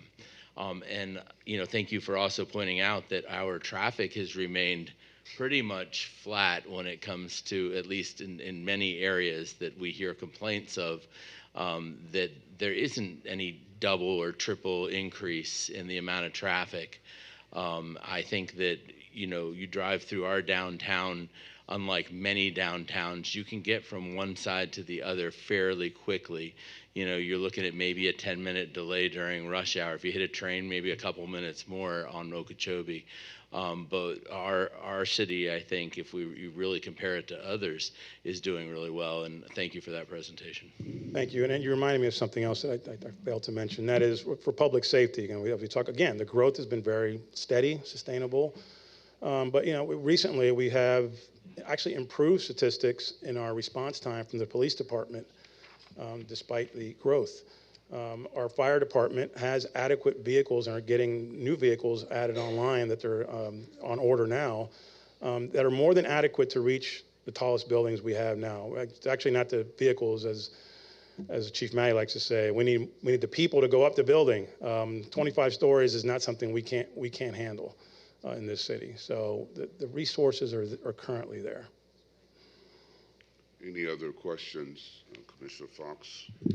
Thank you very much for the presentation. I wanted to turn back to your example about Okeechobee and Lakeview utility services and assessment. So I think you're using that as an example. So I'm curious if you can talk about, I know that there is a project with FDOT coming online on Okeechobee. Is that how we decided to do an assessment of that area and then we determined that there were needs? I guess I'm just trying to understand that, when we talk about infrastructure and aging infrastructure, how often do we do these assessments to know whether or not there are needs that need to be addressed, or is it just because there happened to be a road plan in the works and that we needed to assess it in advance of that? Right. No, it's a great question, and it's all the above, really. So in this case, I believe FDOT was one of the main drivers, the FDOT project.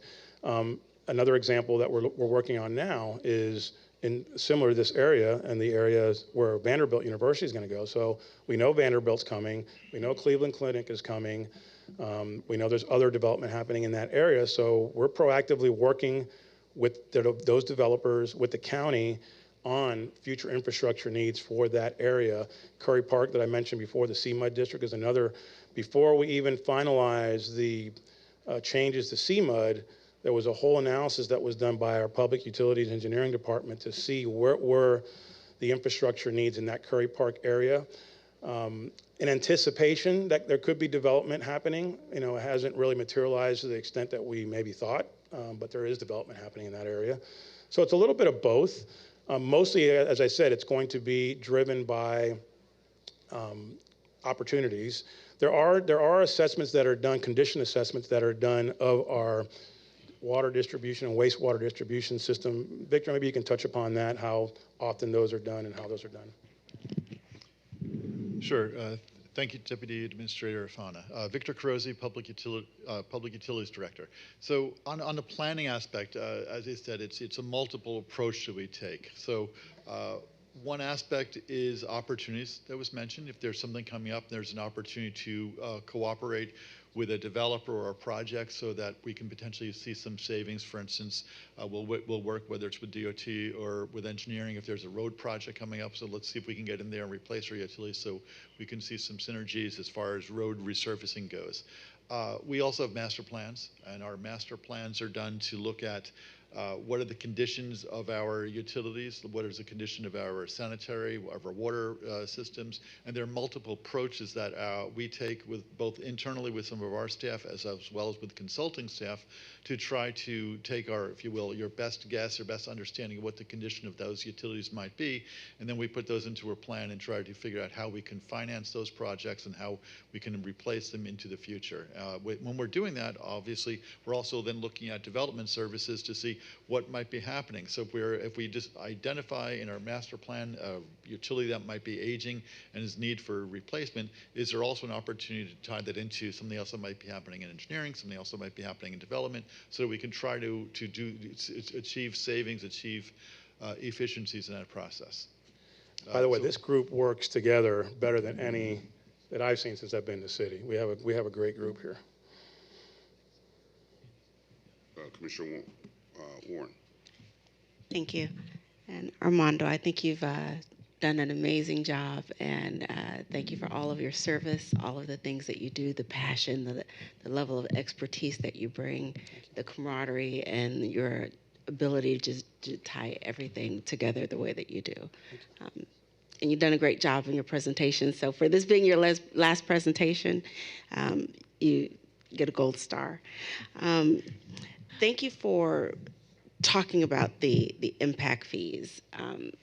And I know that there are limitations that govern what the impact fees can actually be. Can you tell me, are the impact fees, in your opinion, are the impact fees sufficient to cover the costs related to the growth that we're experiencing? So let me clarify impact fees, because there are county impact fees, and the transportation impact fee was one of them that we negotiated, well, not negotiated, state law changed, and then we negotiated with the county and interlocal on impact fees related to transportation. So now all the transportation impact fees, besides a small percentage, go to us. Other impact fees that the county charges to developers in the city still go to the county. We do have impact fees that relate to our water, wastewater. I would not say that those fees are sufficient to cover the needs that we have for infrastructure. That's just one of the funding mechanisms. Our ratepayers also. There's statutory limitations as well. When you're charging impact fees, it has to be directly related to the impact of the project. So our hands are tied in terms of how much we can raise an impact fee. And Commissioner, that's all I was going to say, is that one of the components or elements of a valid and lawful impact fee is that you can't charge more than the additional need that's created by the specific development that you're charging. Thank you. Any other questions, comments, Commissioner Fox? Thank you. I wonder, I'm trying to find, so when you gave us this, it's very helpful, by the way, the steps for development. Can you also talk about, are there benchmarks or something in the process where staff can only take so many of these development applications at once, or to have in the pipeline? I think one of the questions I continue to hear the most is, how can we have so much development going on at the same time? You know, sometimes there's roads that are closed that are not currently listed on the road closure list, and I know that staff's just trying to keep up, but that we're also asking developers to let us know, if you have a road closure, you need to get a permit. And well, if they don't, you know, we don't have something in our system that I mean, it just, if we don't find out about it, if a resident doesn't call us and we don't know about it, that road is just closed. So I guess I'm just trying to understand, you know, going forward, how do we ensure that we have the staff capacity to keep approving these projects, and that we never have too many projects going on at one time, that we don't have enough staff that can manage not just the approval process, but afterwards, that, you know, if a road's going to be closed and we're not going to know about it, you know, because we don't have enough staff to drive around and look to see if road closures are closed that nobody told us about. You know, I think that this is one of the things that we really have to, especially now, if we are going to start approving new things and have them in the pipeline, that we need to make sure that we're capable and that we have the staff that is capable of doing it. I'm going to let Kevin go into that, but I will say that's a great observation. It's a true observation. We are in the process right now. We've had several internal meetings regarding management of the right-of-way and construction parking management. As you know, we've done 2 iterations now of construction parking management. We're going to bring a 3rd one here soon, which also will include some additional penalties and more restrictions around how the right-of-way is treated. Because you're right, we get calls, we go out, it's happened in the last two or 3 weeks where we've gone out and somebody closed the road on their own. And it is a hard thing to manage. It's like everything else. You do rely on citizens to some extent to catch people who are breaking the law or who are breaking the rules. But we need to do a better job of managing that. Some of it is code related, some of it is personnel related. And I know like Kevin's staff has been looking and going out to these sites, so maybe he can give some insight as well. Yeah, so Kevin Volbrecht, Director of Engineering. Yes, there are a number of road closures and lane closures and things like that. We try to do our very, very best. We're very strategic about trying to accommodate and to inventory all of those things that are going to be taking place. There are some road closures that are taking place on state roads and on county roads that we may not be informed about in advance, that we are working with those organizations, the FDOT and with Palm Beach County, so that we can get better information from them in advance of those things. And once we do find out about something like that, we want to try to make sure that we can coordinate that. It's all a matter of, will somebody be able to get from A to B to C to D effectively and efficiently while B is closed or D is impacted? And we really try to do that very, very diligently. We are not perfect. We do our very, very best that we can to try to make sure that we can accommodate that. And like, for instance, there's developers that may do something. They may pull a concrete truck up and park it on the road while they're pouring concrete. Those kinds of things are not foreseen, but yet we're going to work on trying, what can we do about enforcing something to stop those kinds of things from happening? Those are more incidental and not long-term, but the long-term types of lane closures and road closures that are going to be taking place with all the utilities that are working in the city, as well as all the development and all of the city projects that we're undertaking. There are going to be impacts to traffic while construction is being undertaken.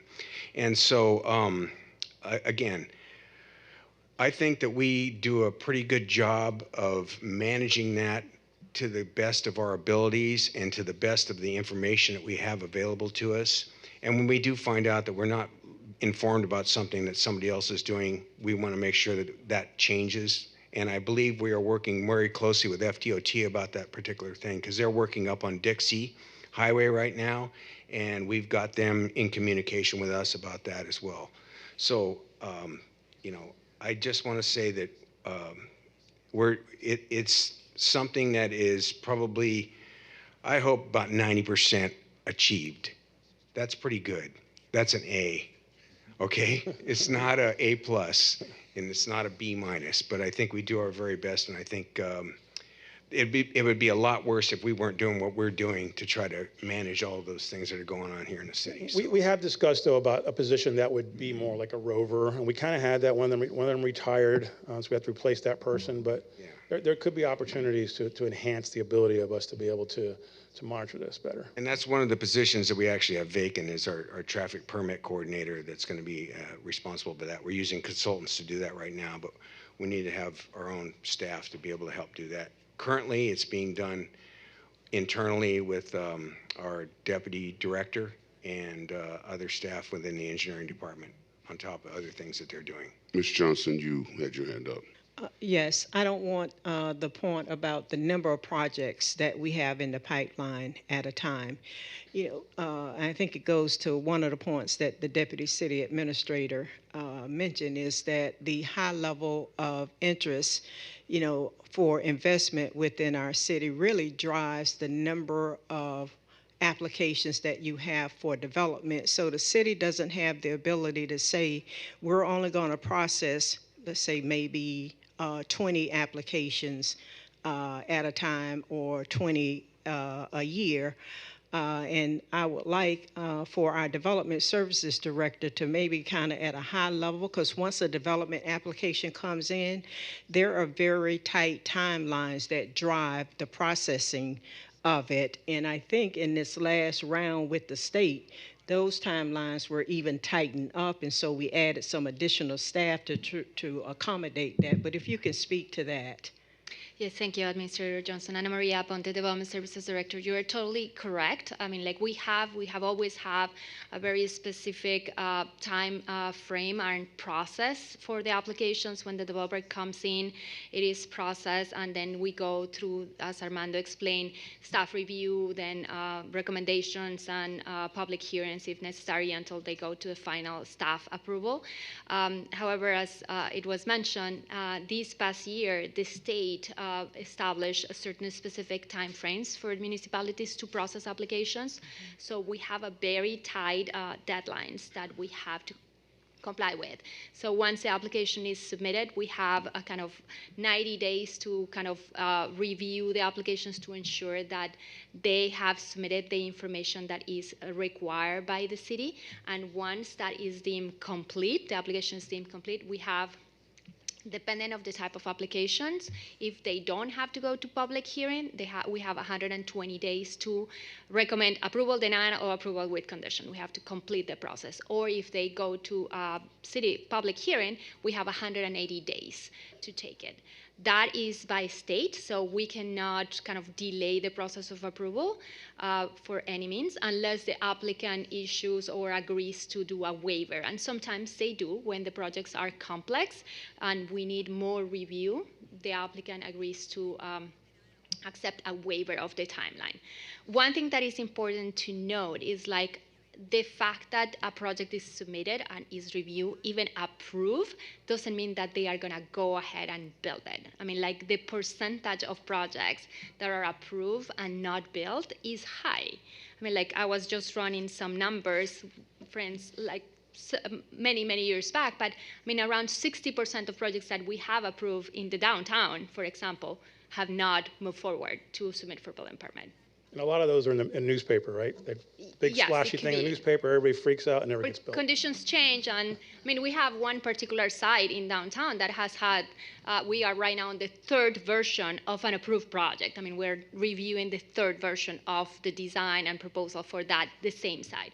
So a site plan is approved, but they change their minds, they want to do something different, so that basically it gets shelved and they submit a new one. So not everything that it's submitted, it's approved. So when we see the records that we have that say so many projects are in review or have been approved, not necessarily all of those gonna move ahead to submit for building permit and get built. So that kind of gives a perspective also. Thank you for that clarification. Any other questions, comments? Well, Commissioner Ward, it's my last one. Throw me a curveball. I thought about it. No, I just wanted to say thank you, Armando. You've been a wonderful person to convene with, to discuss, to ask questions. I'm myself and my residents, I can't tell you how many residents have been very sad to hear that you are departing. And so you've been most appreciated, and this was a great presentation. Thank you. I have more comments, but I know how to email Kevin.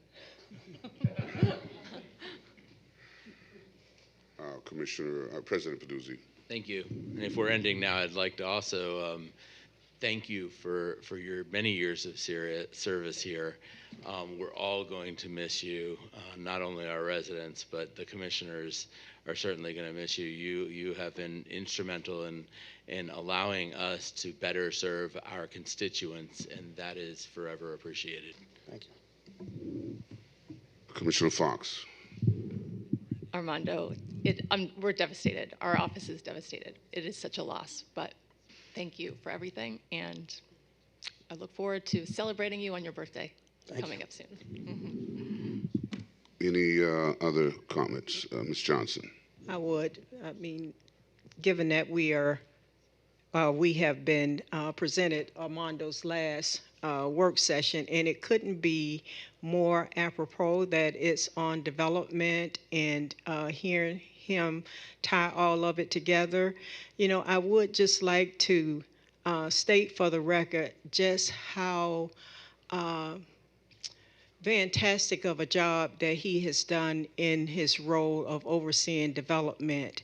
And it takes me back to when we made the change in the departments that report to the deputy city administrators, and Armando got the development arm. And I remember so well, his hesitation and our spirited discussion behind closed doors, and I'm gonna underscore spirited without going into the details, behind closed doors about him not having the background or experience with development. And I couldn't be more proud of how he, stood up to that challenge and then just immersed himself into it, and then has just learned so much and has just done an outstanding job. Thank you, and that's thanks to you. Thank you. All right, I'll save my comments for later, Armando, over a nice glass of scotch. There you go. Cigar. Any other questions or comments? I don't have anything under Mayor's Matters. Commissioners, do you have anything for the good of the order? President Peduzzi? Thank you, Mayor. If you would just allow me a few minutes to discuss the ongoing issue that we have with regard to the reclassification of the commission aide positions that we previously discussed. You'll remember that we discussed it in a work session. We came to a consensus to reclassify or request a reclassification from a 46 to a 57 position. And that, my understanding is from the city administrator, that will be placed on the agenda in the near future.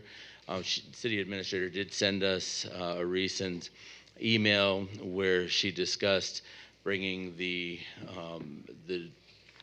three commission aides that are not currently within the pay scale up to that pay scale. My understanding is that when there's a reclassification done, and I'm not sure if the mayor will allow me to just seek clarification from the city administrator, I guess when there's a reclassification, the reclassification just the pay that accompanies that is usually at the minimum entry level for that pay scale, for that grade.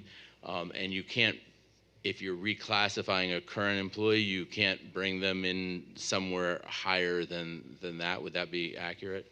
That is accurate, and our HR director is here if the commission desires to hear from the HR director. But under our policies and procedures, when we do a reclassification to a higher pay grade, if employees in the current classification, if their salaries are below the minimum of the higher pay grade, as a rule, they have to be brought up to that minimum, and that's what is done. They would be brought up to that minimum, and that's where their new salary would be set. And that's kind of set as that is how it works. Yes. Okay. Across the board. Okay, and then it would be the next fiscal year that they could be considered, or when would they be eligible to be considered for an increase within that new pay grade? Well, typically, there is no procedure in place where they then become eligible to be considered, for a higher salary within that new pay grade. Their salaries would increase based on the cost of living adjustment that is given on an annual basis. There is, by practice, what we have done in the past, and the board did it more recently back in 2025, where we asked the board for consideration, and it was ultimately approved by resolution for retention purposes to make salary adjustments within department budgets on the basis that it would be cost neutral, meaning that every department where we wanted to make a salary adjustment for retention had to find an offsetting reduction within their department's budget. But that is done when you have situations, for retention purposes, if we find out that there's a particular classification of employees where their salaries have lagged behind the market. I know in the past we have done it for like the building inspectors. We have done it, I think, in other instances for planning positions, but more recently in 2025. Okay. Thank you so much for that. And just for the commissioner's benefit, I did meet briefly with our commission aides this morning. I had to leave for a doctor's appointment with my daughter, so I wasn't able to quite finish the conversation. I would like to continue that conversation with them. I think that if we're still in agreement with regard to the reclassification of the positions, that's something we cannot discuss privately because it's going to come before us for a vote. If we want to just have a broader discussion about the salary within that range, I guess we'd potentially be able to discuss that privately because it's not something that the commission has to vote on. However, there's the constraints that we may have with regard to current city policy as to how you increase the individual current salaries within that range. Let me just add a footnote, Mr. President, if I may. And we have the city attorney here, so I don't want to speak out of school here. But under the rules and regulations, the commission as a body or within your office, you all can discuss a special meeting and set a date. But once you determine you want to have that special meeting, then you have to follow the rules where it has to be a published meeting, because you cannot talk to each other about the subject matter. So the meeting has to be noticed. You have to make it available to the public if they want to attend. And then there has to be minutes taken of the meeting. So just keep that in mind. You can set the date for the meeting among yourselves without noticing that we're going to talk about setting a date. But once that date is set, that meeting has to follow the rules that you do for all of your other meetings. And City Attorney, if you want to add anything. Sure. I mean, I'm a little bit, generally speaking, I'll bring up too, and in the charter itself, the commission sets the salary ranges. The mayor sets the salary of each individual. If there's going to be a different process whereby the commission's going to do that through resolution or something, that's exactly what Administrator Johnson was talking about. You can talk with each other to set a date to talk about that, but if it's something that's going to come before you for a vote because a new process is in place for the staff, then you definitely wouldn't want to talk about that in a closed meeting. You'd only to set the date so you can have a public meeting. I think I have a great understanding now. If we go through the ordinary process with which an employee's individual pay, that would be an approval process through administration, ultimately ending with the mayor's approval for most employees. But what I'm hearing the city attorney say is that we can also do that process through resolution where the city commission approves a salary for. I think it's only if administration is saying, yes, we're going to follow a different process, because it's a charter power of the mayor to set the salaries. So that's just as a caveat. That's only if a different process is being permitted, and I don't know that. But a charter power of the commission to recategorize a position. You set the ranges. I understand that. So if ultimately the commission wanted to increase the salary range, then we'd have to go higher than a 57. If we wanted to pay them more than they're currently making for two of them anyway.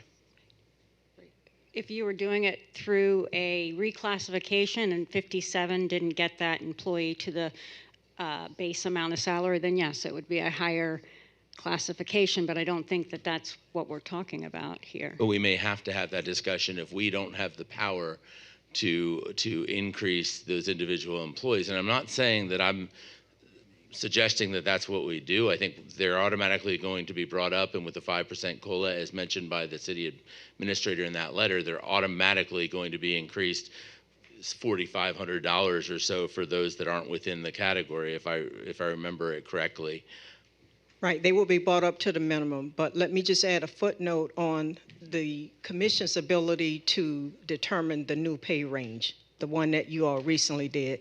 The mayor made the exception, as we talked about when that discussion was had, because normally that would go through review by the HR director and their staff, and then they would have determined whether there was a basis to change the pay grade, and if so, then what that new pay grade would be. But the mayor made an exception to allow that to be a wholly commission discussion and decision. But that's not the normal process. I understand, and there's no point in going into whether we wanted to avail ourselves of that. I mean, I think it would have been helpful if HR had been involved, but I understand the administration position and the mayor's position that they wanted to, leave that to us, and that's perfectly understandable. So what I would say is that we probably should schedule, I think there's too much to be discussed here, and we're going to have to schedule a special meeting, and we'll do that internally within our office, and then we will set a special meeting. And at that meeting, one of the things we can consider, if we're not able to consider putting the individual employees within a higher, increasing salaries within that pay range, because that's just not permissible, because there's no precedence for that within how we do things here in the city, then the only way to increase their salaries, the only way for us to increase would be to increase their pay grade to where we want the entry level to be for them. And that's something we can certainly discuss.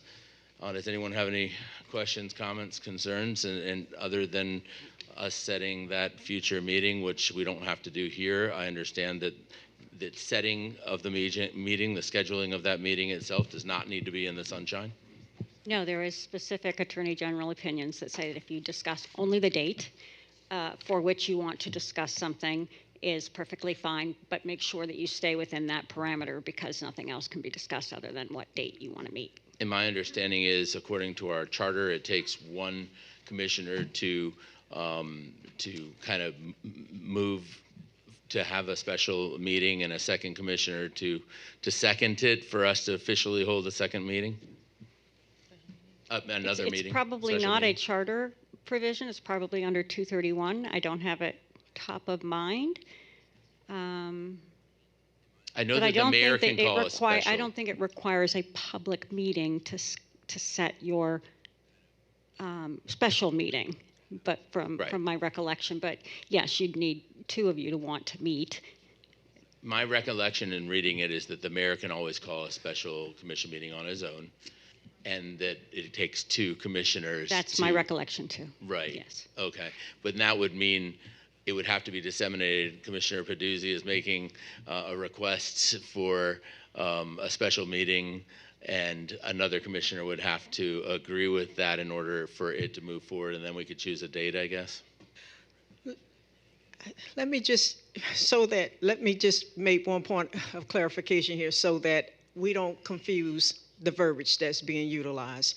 So in my email where I referenced a special meeting, I meant a special meeting of the commission to talk about the salary, not a special city commission meeting. There is a difference. So we just need to be clear. I was not at all referencing a special city commission meeting. That is a different animal than a special meeting of the commission to talk about administrative staff salary matters. Madam Attorney. So you're looking at just another work session. That's what you were thinking, or a separate date? A meeting that could be held from my conversation with you, a meeting of the commission to talk about salaries, did not have to be a work session. They could meet in the library auditorium, the mayor's boardroom. That's what my email referenced in terms of a special meeting of the commission for that sole purpose, not a special city commission meeting. Okay. Two different animals. So on your setting of your meeting, just remember, you can have a special meeting at different locations. You have the three requirements. There's notice, it's open to the public, and minutes are taken. So we can, and when we provide the notice like we do any other meeting, we would notice the date and the time that you want to meet and the location of that meeting so that everybody knows, and then we would publish it in the same manner that we publish any other meeting because you're meeting as a body. And if I remember correctly, under our charter, that's considered a special city commission meeting, but I could be wrong, but I've read the charter several times, and I believe that that's the process for calling a special city commission meeting. It doesn't talk about a special meeting. That's why I use that verbiage, but I think we'd want to do it in public correctly. Have to do it in public, yes. Okay. All right, we'll follow the charter either way. Commissioner Fox? And what was the timeline? Do we have to have a week's notice, or what kind of notice do we have to have? It's normally reasonable notice. Anything over 24 hours is reasonable notice. A week is a gold standard. So yes, at least 7 days is best.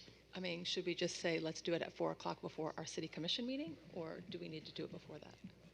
Well, I think that just to make sure we cover all bases, I would move that we, if I can move, but I'm not sharing this. So you're not supposed to take votes, but if you pick a date and it works, and well, I think it takes under the charter, it still takes 2 of us to agree to it, right? I'm hearing you all want to meet, so. Right. The charter, I think, is pretty clear that You it need takes to 2 to meet. call a special commission meeting. But it's not a special commission meeting because all of your commission meetings are held in the commission chambers. It's a meeting of your body to talk about an administrative matter. Is it special in terms of it's a commission meeting? Commissioner Ward. If we're going to have a special meeting of us and it's not a special city commission meeting, what do we need to do to call the meeting? Well, how about this? I will send you a written memo telling you specifically what you should do and how you should do it, and then we'll do it. But if you have a date that's good for everybody, and I know that ahead of time, I will work that in. 4 o'clock next Monday works for me. Great, I'll be there. I agree. Okay, thank you. I'll send you a writing. Then I'll look at your charter. I'll look at the 2-31, which is where I believe the rules are for scheduling a meeting of this body, and then we'll follow that. Thank you. Meeting is adjourned.